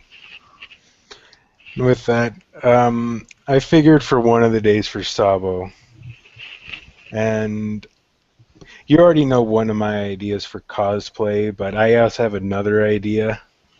But I'm going to go to Sabo in a bathrobe with a cup of coffee and a newspaper. Oh shit. We gotta wait for a tornado to go by. Come at me, bro. Exactly.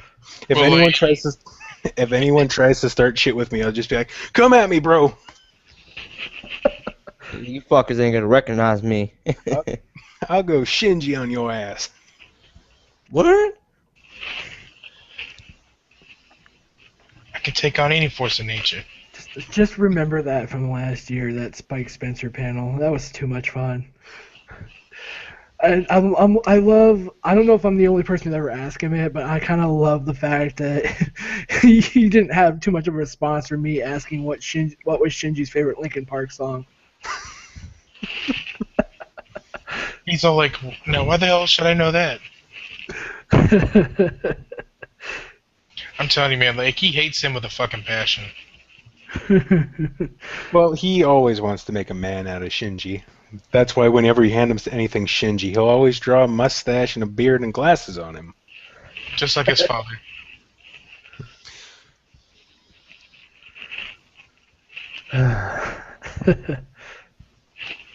But for panel-wise for Sabo, what panels do you all want the most? Anime seasons, definitely. Yeah, that would be. Yeah. I felt like there's a I had fucked up fun hentai hosting panel. it. Yeah, the fucked up hentai panel. Shout out to Anubis for letting us do that. But I've been trying for the past year to get anime seasons accepted into an anime convention, and each time they've pretty much told me no. Except Dude, for I Phoenix love- Comic-Con. Dude, I love that panel so much. That panel is too much fun, especially when the fact that we get to show the openings and the endings to things, and just seeing people's reactions to like, "Ah, yay, good anime," or like, "What? Why is this on here?" Well, like, what do you call it? What was that one group that got, it's pretty much like anime seasons, but like a different name, and they did it at TaioCon last year. Oh, best recent anime. Yeah, No, here's the thing. Anime seasons is just literally recent anime. It's the year of 2014. With them, their definition of recent is anything that's come out within the last 3 years. yeah, not just that.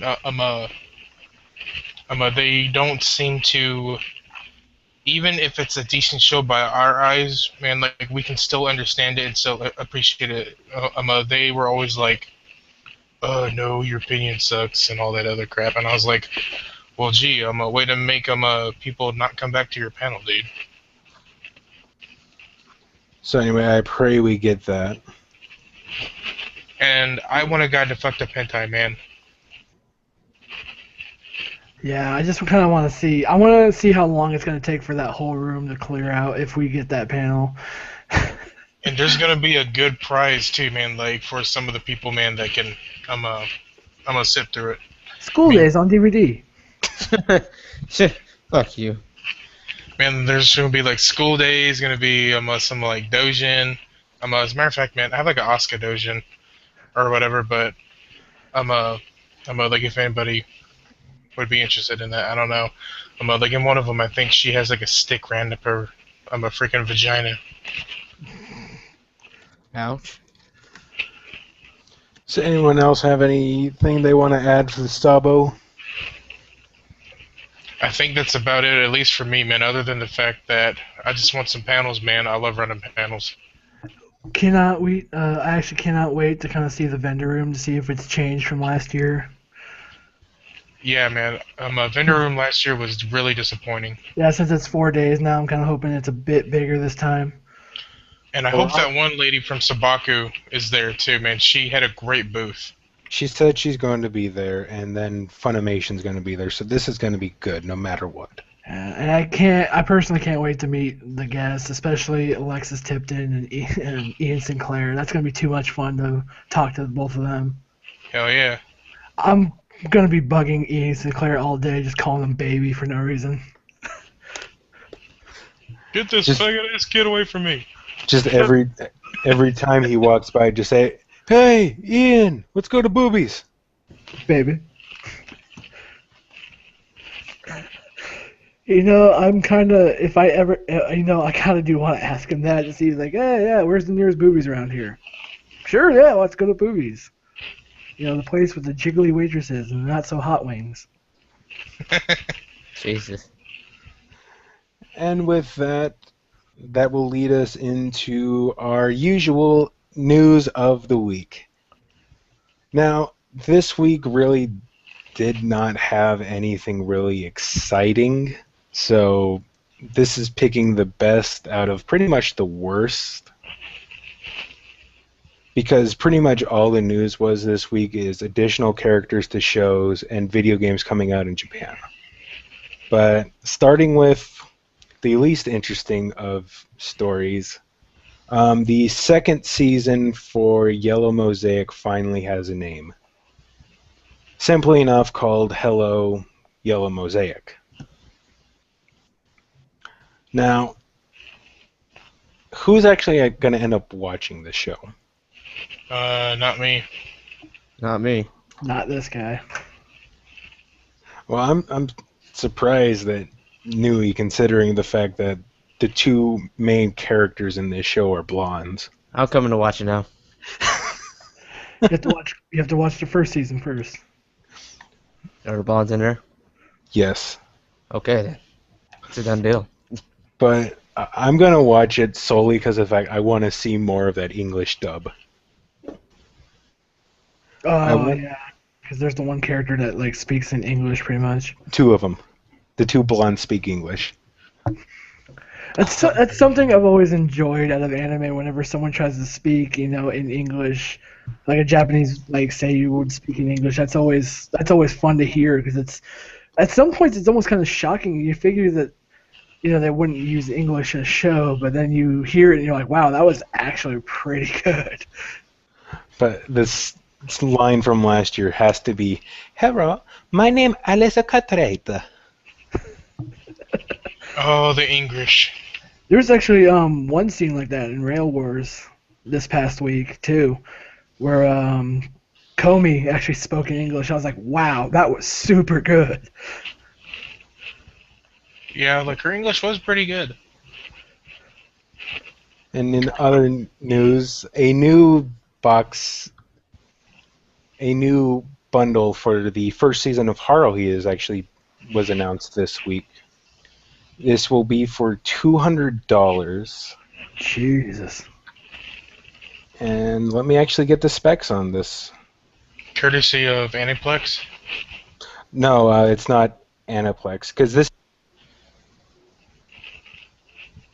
Uh-oh, we lost you. Uh-oh. Yep, we lost you, bro. We lost him. God damn it. Who pulled the plug? Can you hear me or? Yeah, Yeah. we got him. Yeah, Yeah, now we we can can hear you. Okay, so Aniplex does not have the first season Oh, at Bondi. Yeah, man, we're losing you. you're cutting in and out there, bro. God damn it. Can you hear me, or am I going to have to try something? Okay, that worked fine. You weren't talking too loud, so that might be it. So anyway, I guess trying to speak the word Bondi is a no on They're like, fuck you for mentioning us. longer here in America, so we won't see this here. But this this box set will be Blu-ray, and for a Japanese release, this will actually have the English dub in it.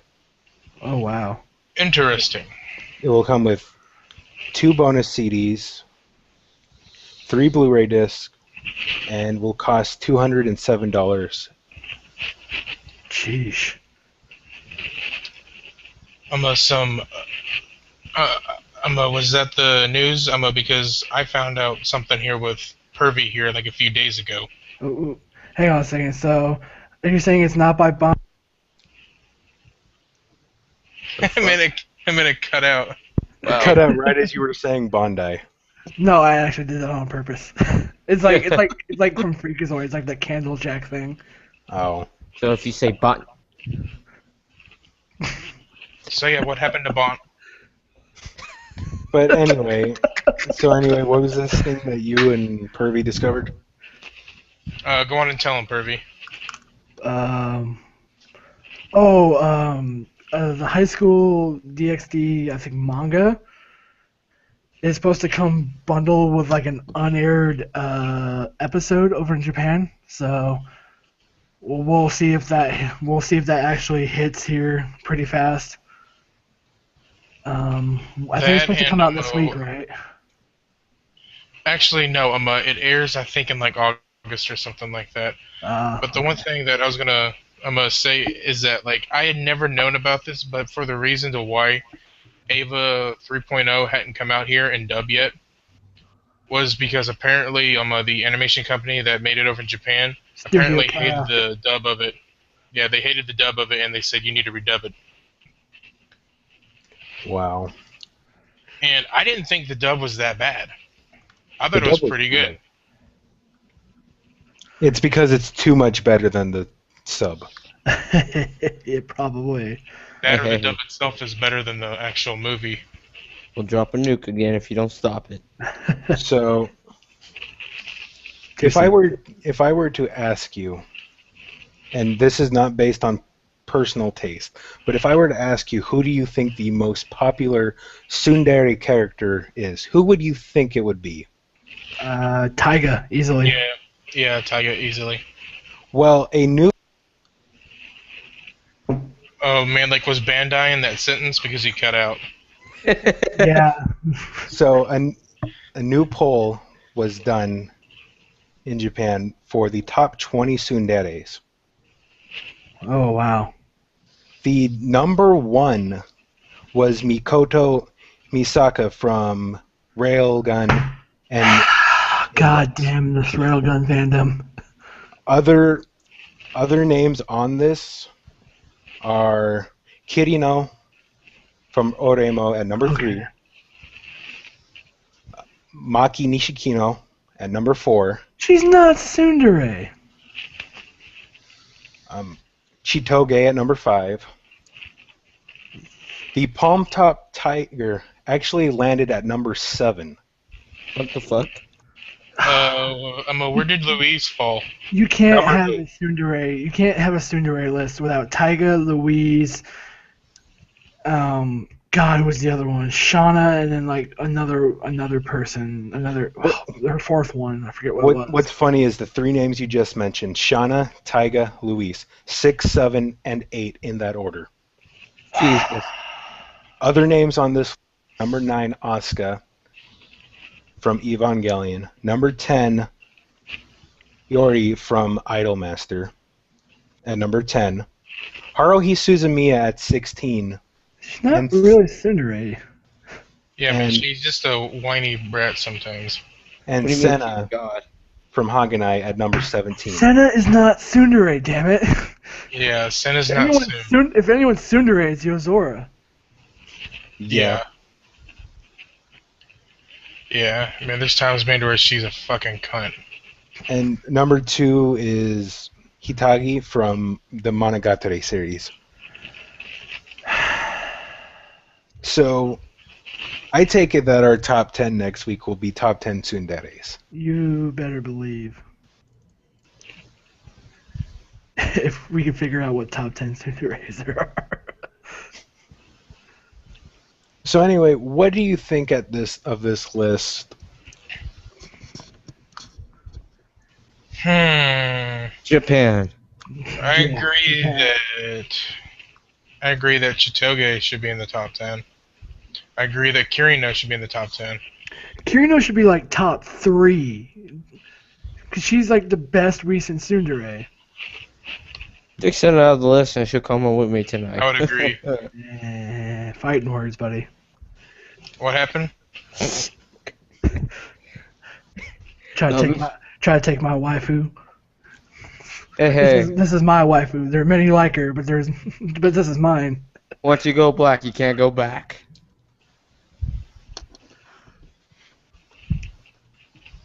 Wait a minute, was he talking about Sayori?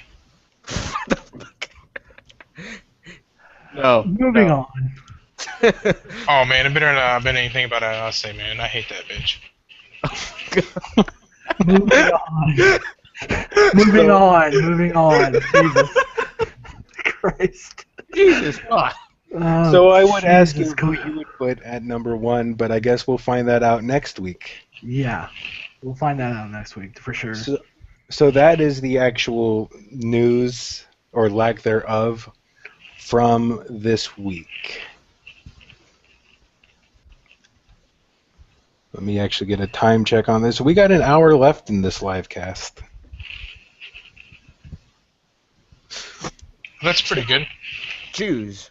So, all of us have mentioned the Kill la Kill dub and the Blu-ray release of Volume 1. And I have recently, after having to, like I said at the beginning, literally the day after we recorded episode 2.5, saying that my volume 1 won't be in until Monday, I go and it's actually there the day after.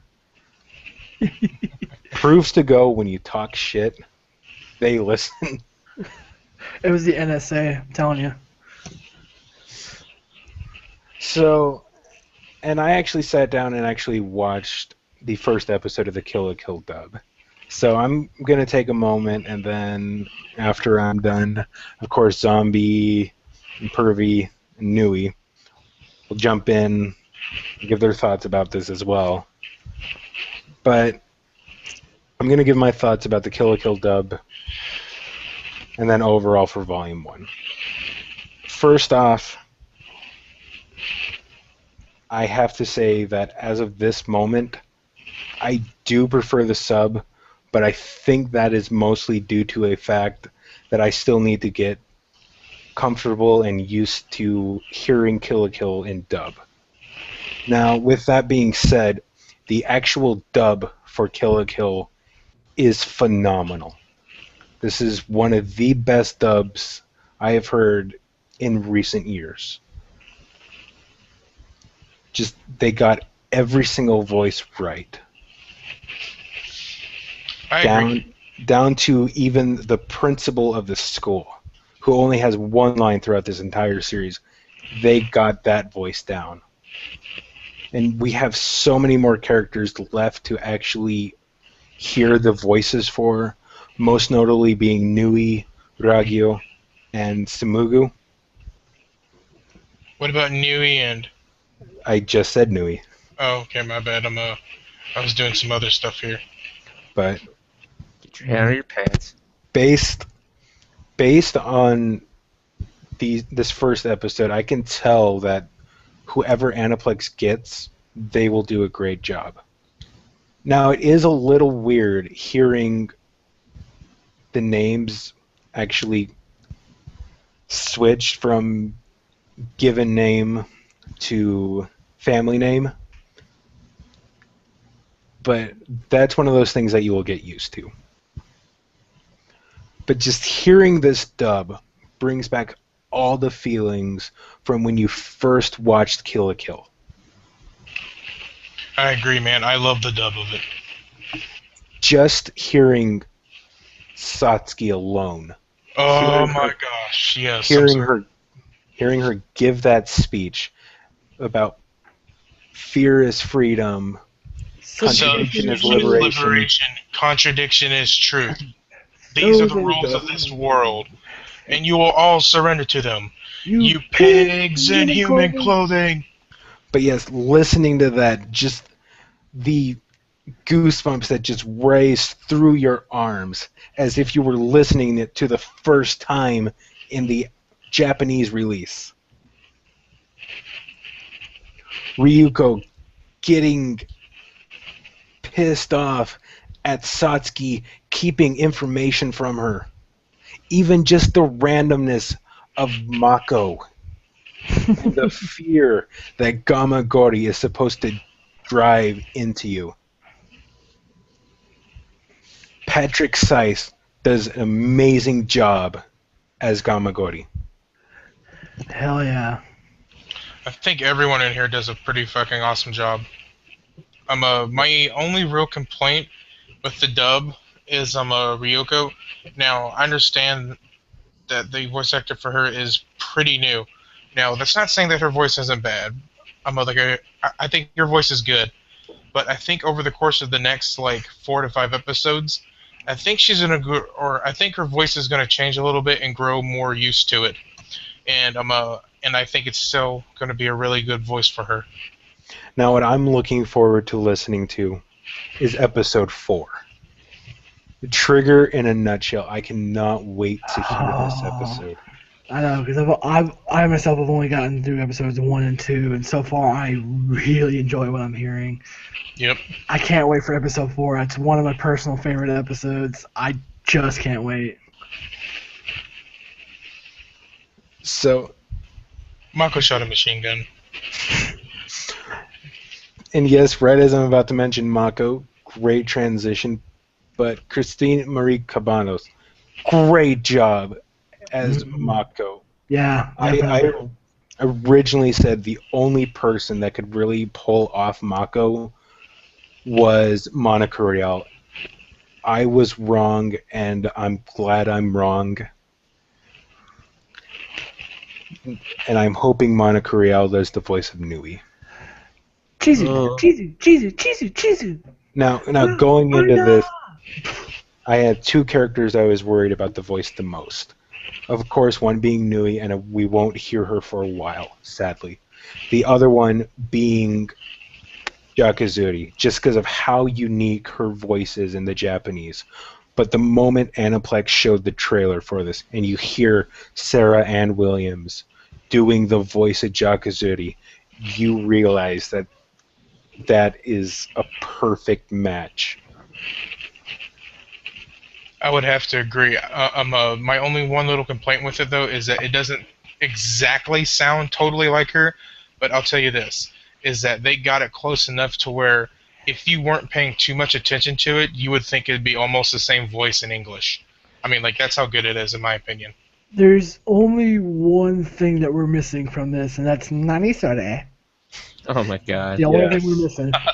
And sadly, that's something, unless we go to a convention that Sarah Ann Williams is at, and we ask her to do it personally, we will not hear.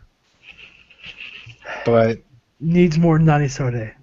one thing, and this is just because of the fact, and yes, I understand that English translation and having to match the lip movement, but some of the lines in there, just how different they are. That's pretty much my only gripe, but I do understand why that is. One thing that I like about this, though, too, is that they cuss a lot in here, and I really do like it. Yes, that is the best part. Because in the sub, they did cuss I wouldn't say a whole lot, but they did cuss aim a bit in there, and I'm glad that they kept true to that. So, but really, when it comes down to the Kill la Kill dub, you can really only judge the voices. Now, onto the actual Volume 1 itself. Of course, the only real way to get value through this is to actually order the limited edition. Otherwise, you are overpaying for the complete series. Because with the limited edition, you are getting both the Blu-ray and DVD, which is $50 right there. You're getting the remix and rearranged soundtrack, which is another $10 value right there. You're getting a double-sided poster and postcards. And they are excellent. Yes, excellent quality. So right there, that $60 that you paid, you're actually getting it cheaper than what it's actually worth. And that's if you get it through Right Stuff. Now, Yep. when I was actually going back and watching this, I don't know if this was just stuff I forgot was in there, but it seemed like the Blu-ray had actually added a couple of seconds of footage that was not in the first release. And what parts would that be? There was just little parts during like non-important events, like when Ryuko first retreats and she's taking that moped delivery. There's like a scene where someone pops up into saying something. And this could really well just be me forgetting these things because they weren't really that important to the story. But it was just like these little 1 to 2 second, sometimes even 3 second things that I'm just now noticing. But the quality of this Blu-ray is phenomenal. I will say that I watched this on my LCD, and my LCD back, man, like 3 years ago, man, for Vizio was like top of the line. And I will say that with the LCD, it looks good, but it doesn't look nearly as good as on my I'm a LED Samsung. I'm a like 7 series. My God, it looks amazing on a LED TV. It's night and day compared to LCD and LED. But they really made this limited edition worth it, and I'm glad I spent the $60 to get this. Oh yeah, man! Like it's definitely worth it. It's definitely worth it. Now, hopefully, we'll get the announcement for Volume 2 in a couple weeks at Otakon. Hopefully. Yeah, we probably should. I'm expecting the pre-order to go up probably here in the next like month and a half. It'll go up, and we'll get Volume 2 in like I think October. Let's hope.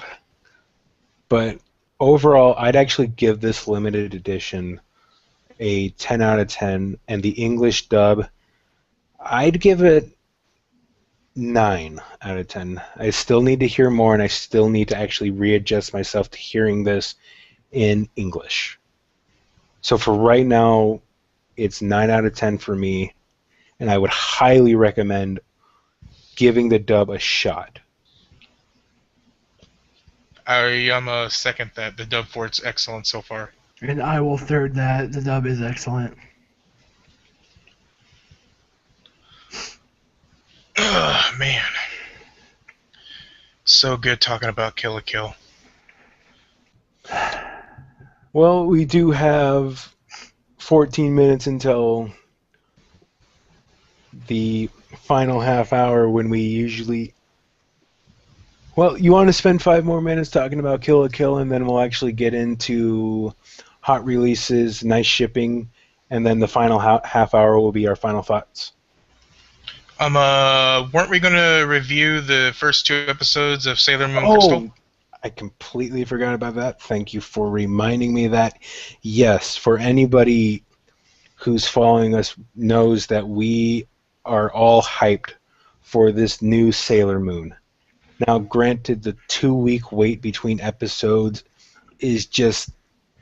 It's Garbage. a pain.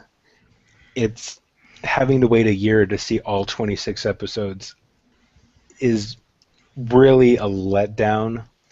But here's the thing. That hype that's lost between the 2 weeks, the moment you get to Moon Pride, the moment that song starts, that hype just builds back up again. Now, in the first 2 episodes, we meet Sailor Moon, we get a glimpse at Sailor V, and then in the second episode, we meet, in my opinion, the best character, my waifu, Sailor Mercury. I want to start off by saying that when I watched the first episode, I think I touched on this in the last episode, but when I watched the first episode for the first time, it was all nostalgia, and in the moment that Usagi said moon prism power makeup, and that music kicked in, I was like, oh my gosh, yes, and the tears started to flow. I'm like, oh, my childhood. Same thing, hearing her say that, and then all of a sudden in Ami, just hearing her say Mercury power, make up, and just doing that, this transition. Now, yes, I will say for at least Sailor Moon that the CGI really does not fit, though it's still good. But for Ami, that CG is great. I think, what do you call it? I for one don't think the CG is bad at all. I think the matter of the fact is that us seeing it in CG itself is what's a little bit weird to us. And I think it's something that we're all going to have to get used to. And I think over time we're still going to really enjoy it. I think that's the main thing to why people somewhat don't like it is because they're not used to it. And I agree. When I first saw it, I was like, whoa, holy shit, man, this is totally different than from what I was or from what we're used to. Is the CG bad itself? No. Is the CG itself great? No. it looks decent. But here's the thing: people are taking this out of proportion. They're like, the CG looks absolutely terrible, and I'm all like, okay, so tell me how a transparent 3D version of Sailor Moon, or like, how can it be bad when it's see-through and all you can see is just the light bending around to make the body a little bit. It's not that bad. And even when she gets fully transformed, it still doesn't look that bad. It looks okay. But like I said, I think it's something we're going to have to get used to. And personally, I don't mind it. And freaking Sailor Mercury's transformation was great, especially with that water effect in 3D. It looked friggin' great. By the way, if you have the chance, watch the transformation in at least 720 or above. When you watch it in either standard or 480, it is the most god-awful looking thing. Well, I mean, yeah, it's true, 'cause it looks the best in like high definition. But back to what Zombie was saying, it's something. The transformation sequences being in CG, I think is what it is. The majority of the people who watch Sailor Moon watch the original Sailor Moon, the dub of Sailor Moon that was on Toonami, back when it was all hand-drawn transformations. And I'm seeing this now after reading, Pretty Guardian Sailor Moon, seeing this compared to the old one, I'm like kind of awestruck because this looks so much better than I thought it was going to be. I agree. I mean, the first 2 episodes were so good. The only little problem I had with it was getting used to Usagi's voice, because I grew up listening to an older version of Usagi in dub, so getting used to Usagi's voice is the one gripe I have with the show so far, but that's it. It's funny because I was actually just about to mention that. It is a little weird. But other than that, I mean, everything down to even like the transformations, like even now, like we're only 2 episodes in, and I've gotten to saying, Moon, Prism, Power, Make Up, like with her, like I used to when I was a kid. One thing, and this was just because of complete nostalgia, I wish they would bring back the original, just that 90s opening. And there's only one way to describe that. Well, 2 words that can either describe that. You either call it cheesy or you call it the 90s. But Fighting evil by moonlight. I mean, like, that's the Sailor Moon we all grew up with. I mean, now this is, like I said, believe I said this last week. This is Sailor Moon for a new generation, and this new generation, they're gonna get a dose of what Magical Girl was to us back then. Mm-hmm. And before Madoka brought it back. Yeah. Also, I was gonna say real quick is that there's a little bit of differences already in this show compared to the first one, mainly being to how they get their wands, because I don't remember them at all getting their wands through like an arcade at all. Mm-hmm. Yeah, it's following like pretty much point for point for the manga so far. So that's good. That means the 2-week time frame thing is kind of bugging me. But if Sailor Moon's gonna look like that each and every week, and follow point to point for the manga the entire way through all 26 episodes, 13 volumes, it's gonna be worth it. The 2-week wait in between episodes is going to be worth it, because they're putting that much time and that much effort into this show. It's just making it all the better. And not to mention that the art in here, oh my gosh, looks so good.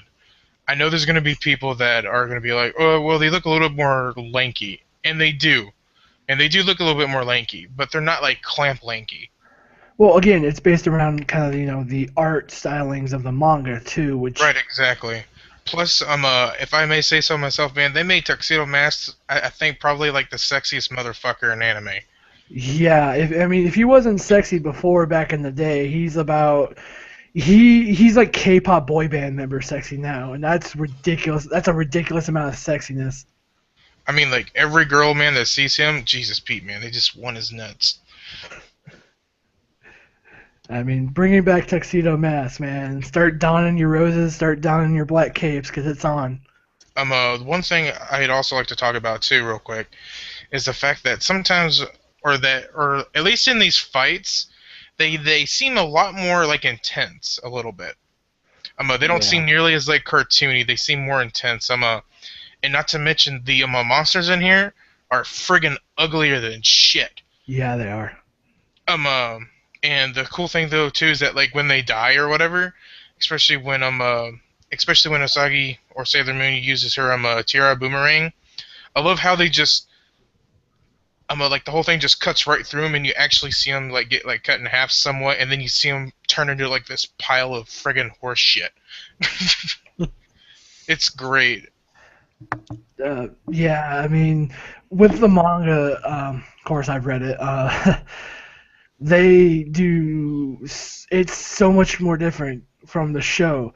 I actually originally picked the manga up because I heard that this was getting another season, and I was kind of having some nostalgia. I'm like, wow, there's like a reboot Sailor Moon manga out. You know what? I'm gonna read this.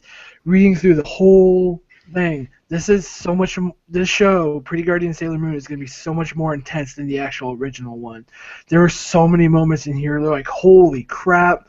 And then, like, literally one volume will leave off on such a cliffhanger. You're like, when's the next one coming out? And if it's going to be like that for the show, I cannot personally wait because this is one of the shows I'm really hyped for this season. Yep, man, this was one of my top 3 for this season. Yes. But I have to say, just seeing Ami again is what I love most about it. Is it Ami or Amy? I thought it was Amy. It was Amy in the original dub, but her name has always been Ami. Yeah, and Ray was like a Y, and it was Ray was Raye, and then of course Usagi was changed to Sabrina. Oh, also, I wish they would have kept Melvin's name. Umino, yeah. And what do you call it? I loved friggin' Usagi's friend in the dub, to how she had like that northeastern accent. Jeez, Melvin.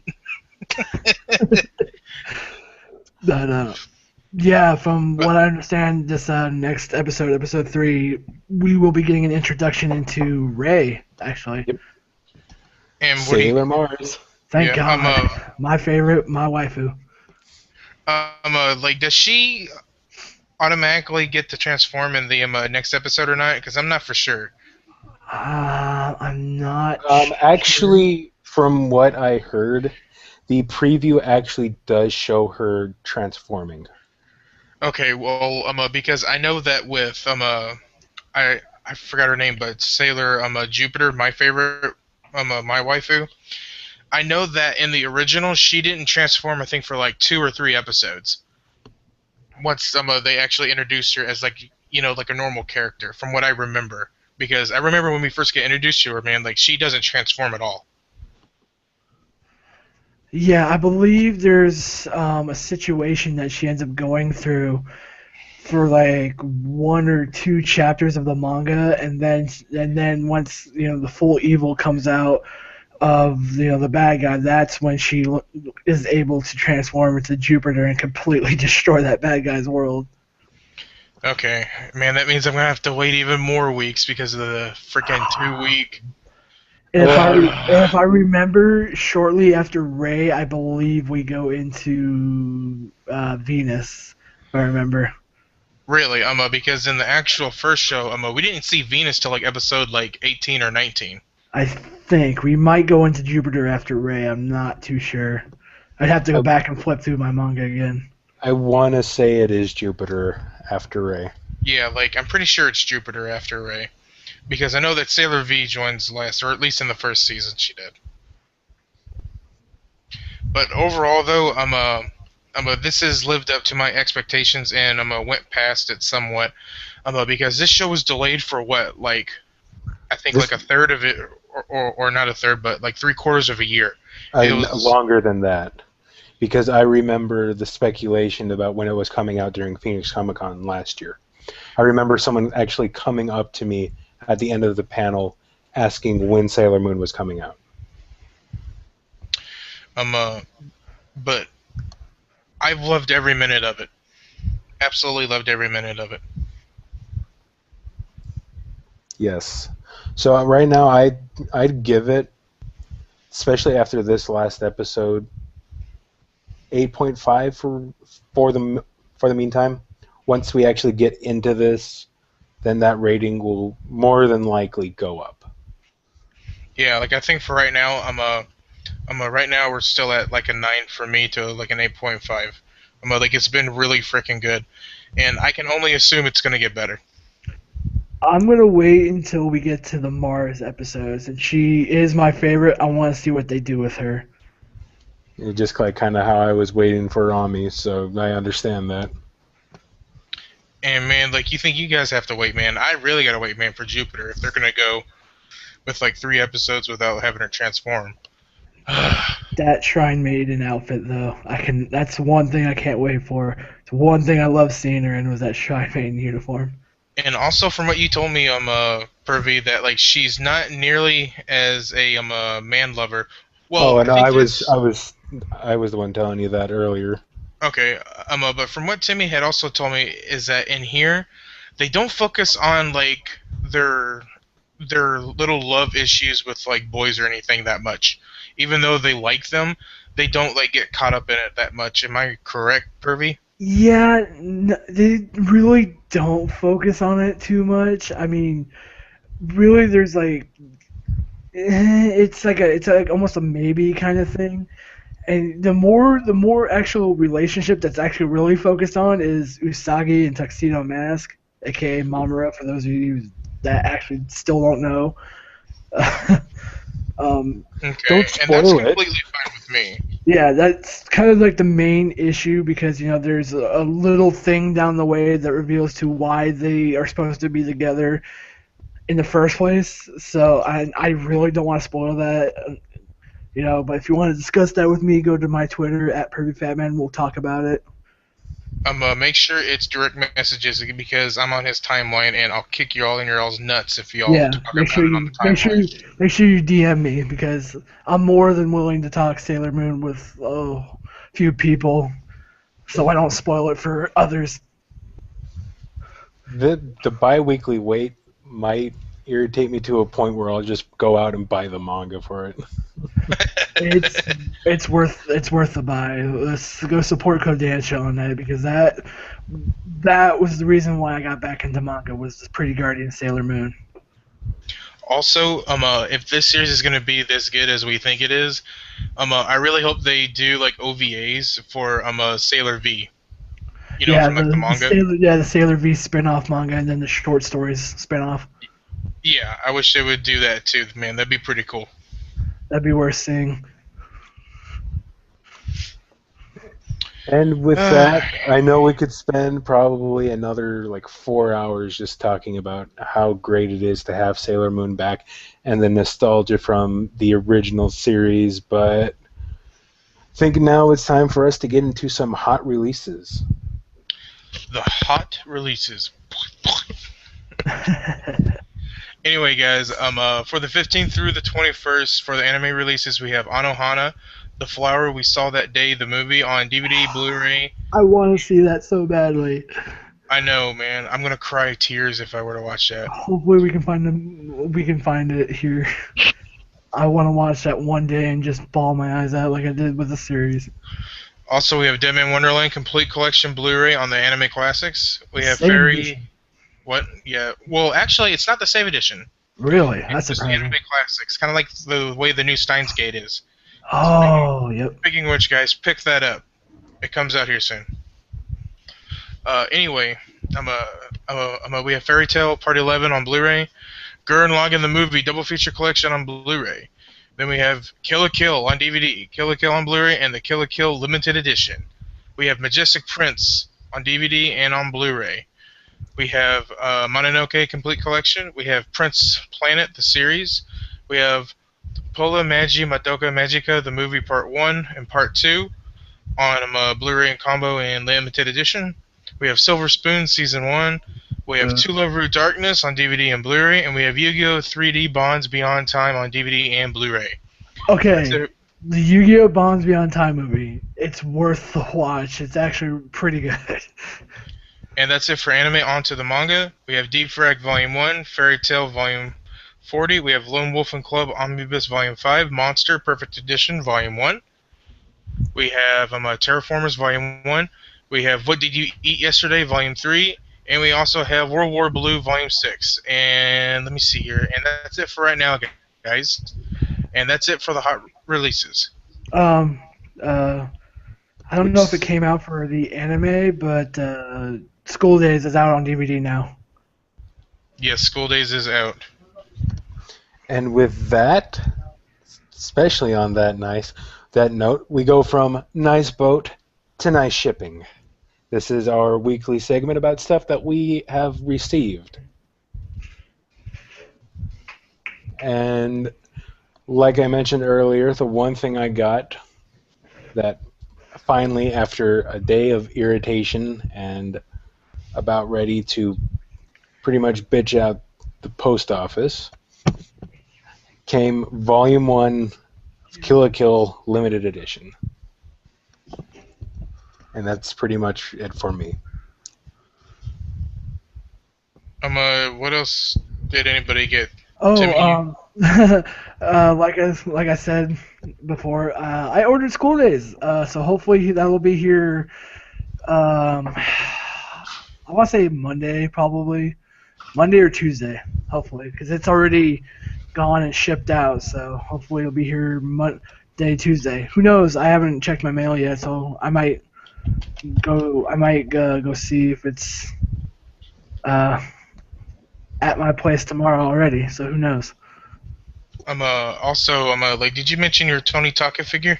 Oh yeah, I got that in finally. My Tony Taka Peacekeeper Daisy 1/6 came in. Beautiful figure. All jizzed over. Very beautiful figure. No, we do not mention hot gluing on this show. It came in a box that was like twice the size of the actual figure box itself, and then there was like the figure box, which was like just huge, like was wrapped up in this huge pile of paper. Eventually, yeah. Once I pulled the figure out of it, I was like, "Whoa! This is by far the biggest figure I have now. Is the new 1/6." And I gotta say, it may have been $95, but for what it looks like and how it is, it was worth that $95. And there's a picture of it on my Twitter at PervyFatman again. It's probably the most beautiful figure I have now, and it's more than likely gonna be a job to try to keep that thing clean. Good luck. Yeah, good luck, man. And how much time do we have left on here? Because I know that Derek's up next. We have 22 minutes, but we can go over just a little bit. All right. And Newey, did you have anything or no? Yeah, I may have mentioned earlier, but yeah, my Guilty Crown collection, worth the money spent. What was it, over $120? Yeah. Yeah, it was totally worth it. Thank God we freaking price matched the second part. Yep, man, that's why fries is good sometimes. Yes, it is. Totally worth it. Can't wait till it gets times because I'm probably going to laminate it, put it in a case, and look, kids, this could be you. But it's not. This could be us, but you playing. Yep. Buying this shit years ago. Tulips. So is that all for nice shipping? Yeah, I believe that is it. Yeah, man, I didn't have anything. I bought makeup. Well, that is a conversation for an August show when we get closer to Sabo. So anyway, this is the time of day. Well, this is the time of the show where we usually get to our final thoughts right before we end the show, and I'll be starting it off this week. And I'll actually be talking about some of the things about cons. Now, Ooh, I love talking about cons.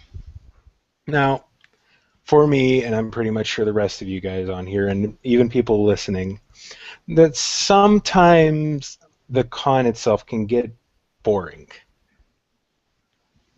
And Yeah, at times it can. Yeah, especially when you've got like nothing to do. now, I love the cosplay community, and I think when people do great cosplay, it makes the convention just that much better. One thing I wish, though, is that people would constantly act like the character they're cosplaying.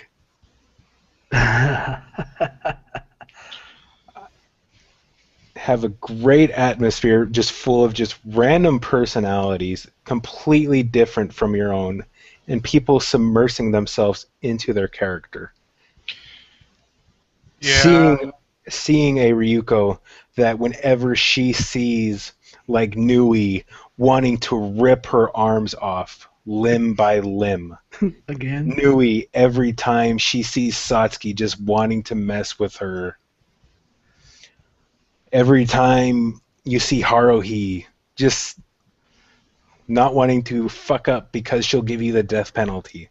Things like that. Just seeing the personality of the characters come out through the people that are cosplaying them would just be such a great improvement that sadly we don't see. What do you call it? I see it sometimes. Not necessarily through what they say, but sometimes with some of the actions and stuff that they do. I think that makes up for some of it, but I do agree. I can only imagine if what they did in the show and what they said together, that'd be really great. It'd be a really great atmosphere. Yeah, I mean, I've seen it a few times myself too, but there are some times where a lot of them, and I really mean this, they kind of take it too far to the point where it's like, sure, yeah, you're that character, why not? And I'm going to specifically mention a group here, the people who dress up as Naruto characters. I've run across quite a few who who got a little bit out of hand with who they were. Kids. So you mean the guy that tried to, or like the kid that tried to bury himself in the sand?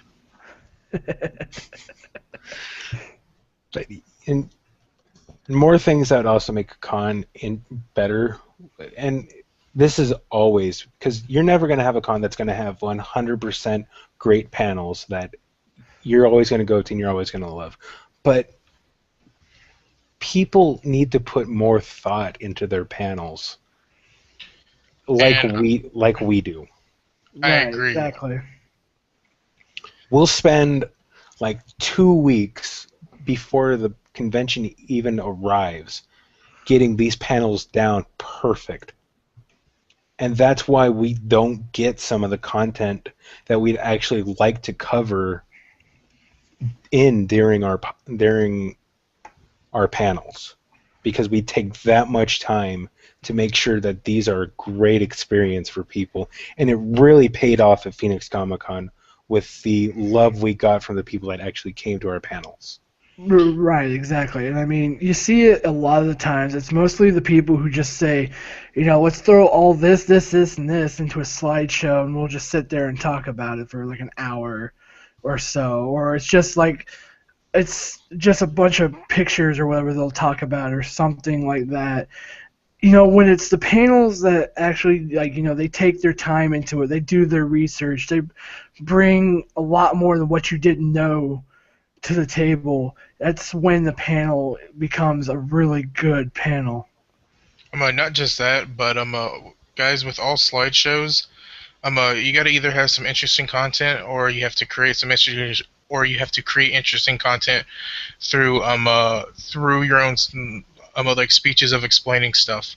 And sometimes, guys, take a lesson from us and actually add some video clips in, because it keeps things entertaining, or more entertaining, I should say. Because I don't want to sit in a panel and just constantly have slideshows of stuff, unless it's like a adult panel to where it's dealing with like dojins or something like that.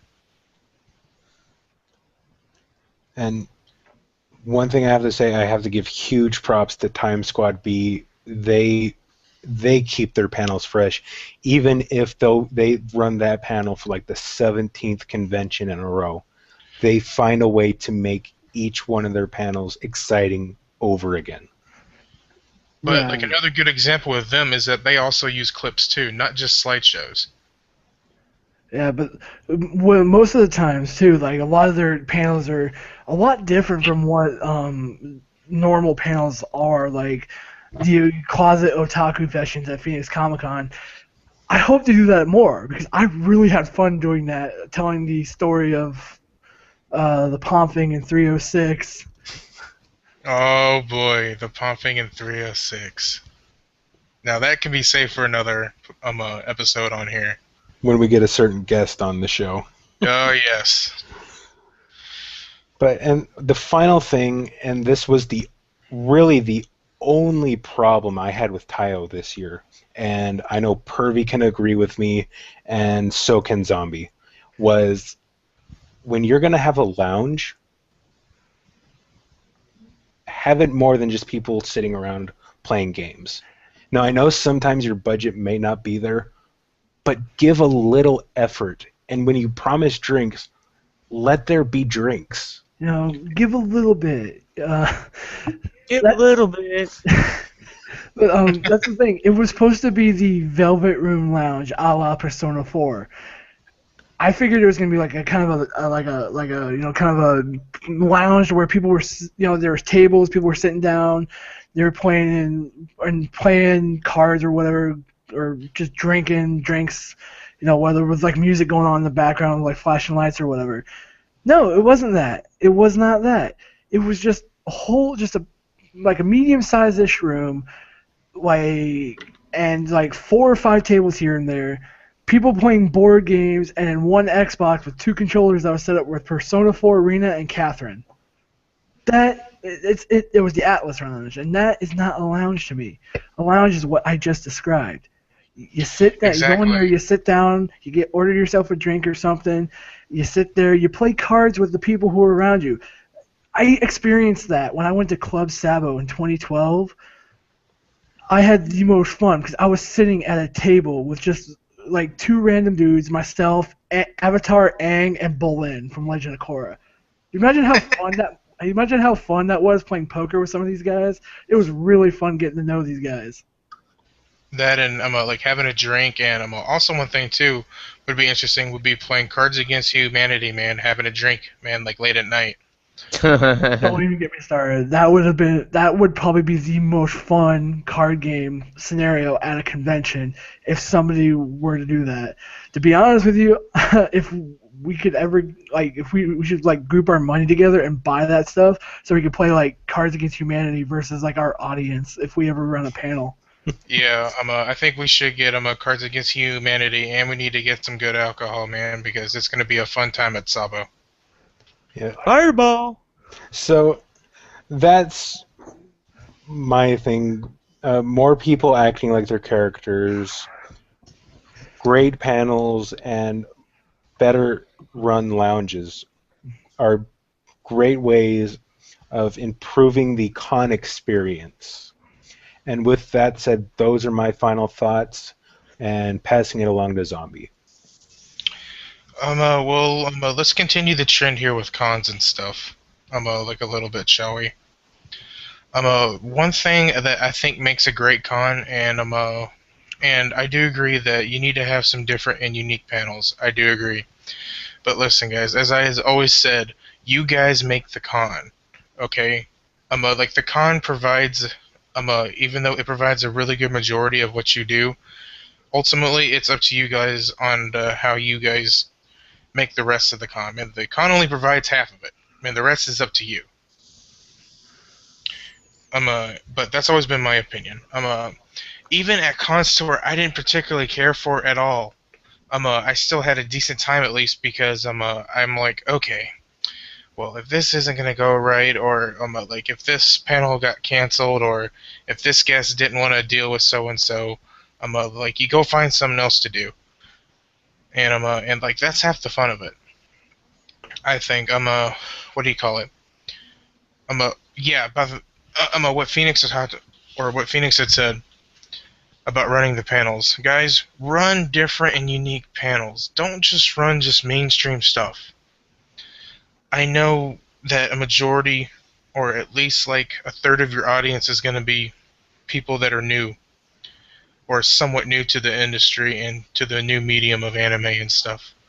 But don't just run mainstream stuff, because then people get the opinion that that's what anime should be.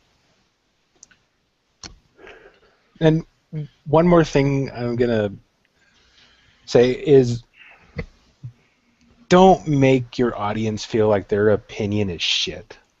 Yeah, If you're gonna do a panel about different anime where people bring up suggestions, let them bring up a suggestion and let them feel validated about that. Don't tell them that, oh, Kill a shit, so that means that you are shit for liking it. exactly, guys. Don't and like actually respect somebody. Because I can tell you one thing, man. I hate it, man, when people just start trashing a show. Even though I may not particularly care for the show that much, man, like it's just like with me and being on Mal. Why are you just shitting on a show? Maybe it's because you have that mentality, and if so, that's why people argue with you online. And that's why there's people like me. Man, like don't just start shitting on a show just to shit on a show. Okay? You know, like if it's bad in your eyes, how about you actually explain it somewhat?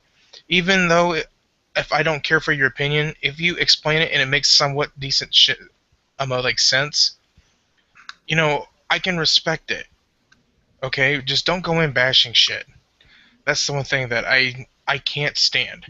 Because if that were the case, man, I'd bash everything pretty much mainstream and all that crap. And and you know, and I would be like enemy number one on Mal, but I'm not. What do you call it? What else is there? What else is there to talk about? Um, Gundam. shall we talk about maybe a little bit of Oh, of our con plans, maybe? like Well, we can save the con plans for closer to Sabo episodes. to get to my final thought. Okay, and to Nui. Yeah, I was about to say, Derek. Shit. Yeah. Uh. Yeah.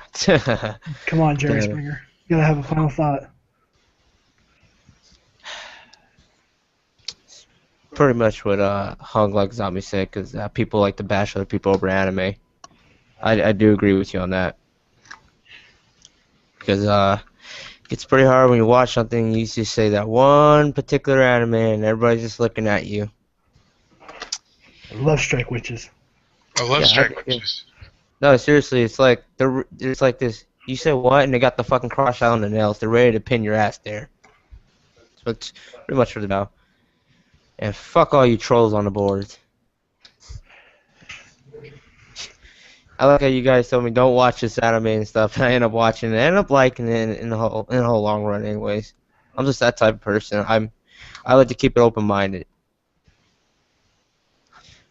There are certain animes I do not like, but I'm not gonna troll people because of, you're gay for watching it.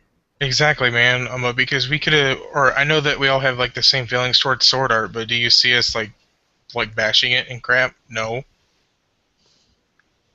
Only when you're gonna attack our show. Yeah, exactly. Yeah. Like me and Timmy got in an argument when I attacked his show because I watched it. God damn, the second season was horrible.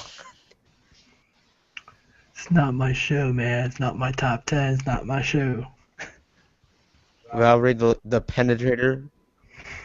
Part 1 available right now. Guess it's my final thoughts. Yep.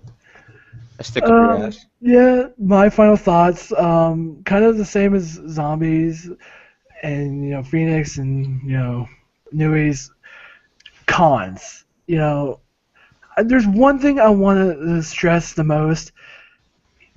Gaming rooms. God, I hate gaming rooms at cons now. It brings out the worst people, i.e. the fighting game community. People are like, I don't like it anymore for gaming rooms there. It's all fighting games. And even when there's one first-person shooter, it's Call of Duty. This is the most recent Call of Duty, and it's on the last day of the convention. Give us some diversity, please. Quit, making it all about fighting games. Throw in some fighting games in there. Throw in some Call of Duty. Throw in some Nintendo Wii-based stuff. Throw in some DDR, some Rock Band. Throw in some old NES like Contra and Battletoads and stuff, so people can speedrun that while they're there. Do this. Make a more diverse gaming room for everybody, not just the fighting game community. No offense to you guys. I see you guys out there. I see you guys struggling trying to get that money. But I'm kind of getting fed up now with just fighting games at conventions. Because it's everybody and their mother who spent $130 to get a good fighting stick just to troll people. And going from the gaming room to other kind of sections of the con, it's cool, say, hey, you're all happy, psyched up at a convention, but try to have a little class when you're at a convention too. Don't go running, screaming through a hall because you saw somebody that was like your favorite cosplay or something. Casually walk up to them and say, "Hey, excuse me, can I get a picture of you?" Instead of going, "Oh my God, it's this guy!" Blah, blah. I've seen so many of those people. I know it's a lot of the younger kids who do that, and they haven't learned exactly the the constituents yet, but just try to take it down a notch. Don't act like you have ADHD, or you're hyper off the wall, kind of bouncy. Pop up your Ritalin, calm down, let's have a good time, but not to the point of where you get thrown out of the con for being too loud. And if going from that to never go to a convention alone. Be honest with you, I never want to go to a convention alone. It's so much fun to go with a group of friends. And if you don't have a group of friends and you're gonna go by yourself, find a group of people. Don't be the lone wolf guy. Don't be that guy. Don't be Alan from The Hangover or whatever. Believe me, I know what it's like to go to a con by myself. I've done it twice at the last two conventions before I started hanging out with all of you. So Sabotin 13 and Taiyocon for the first couple days. Always. It can be it's fun on the first day for the first 5 hours because you're like, okay, I can do all the things that I want to do, but after that it's just there's nothing to do. Yeah, I agree. Always, if you can't get a group of friends that go with you, or if they're not into the same things as you, go to the convention anyway. There's dozens of people there wanting to hang out with not just you but everybody together. Find a small group of people. Say, hey, you mind if I hang out with you guys for the day or something like that. See if you can't make a few new friends. And just make yourself to have fun. I agree. What do you call it? I also have an interesting story of how I went to Amazonia. I think in 2009 by myself because you couldn't go with me, pervy. Right. What do you call it? I got these group of dudes, and and they were pretty cool guys. But the strangest way onto how I got to hang out with them and stuff over the course of the whole weekend was that I was walking by, and it was before the con had started, but I got my little strap or my badge. And I was walking by, and they were talking about hentai, and I was like, oh, man, so you guys like some hentai, right? And they're like, yeah, man, so like, what's this, and this, and your favorite stuff? And so, right from then on there, man, I was like, fucking sweet, man. So, everything started with us, liking hentai, which I think is pretty interesting in itself. Also, guys and gals that are gonna run, panels for, like adult stuff, guys, seriously, let's not make it boring stuff, like, like fan fiction or anything like that, please. Please, because anyone can go on and read, and I understand that some people can go online and read a doujin, but I'll tell you this, it's a lot more funner when you're reading a doujin, and there's people actually involved, and there's those really corny lines and stuff, and y'all get a good laugh out of it, and then the jokes come, and y'all are having a good time, guys. Please stop with the fan fiction and stop with the Homestuck stuff. I'm sorry. Those are my gripes. Like Homestuck After Dark is no. I'm sorry. It needs to be anime related. That's just one of my pet peeves because it ruins adult entertainment at cons. I think personally. I believe that's all of our final thoughts. All right. So with that, we are the Maho Shoujo Defense Force. Follow us individually on Twitter. I'm Phoenix Otaku. I am hung like a zombie. I am Perfect Batman. I am the running black guy. And also, guys, make sure to follow our MSDF Twitter. Go to that search bar and type in capitals MSDF and look for the gangster-looking Magi Life Madoka Magica symbol, and that's us. And even though Black Lagoon airs on Toonami, there's 300 plus fucks still to give. This is the MSDF LiveCast.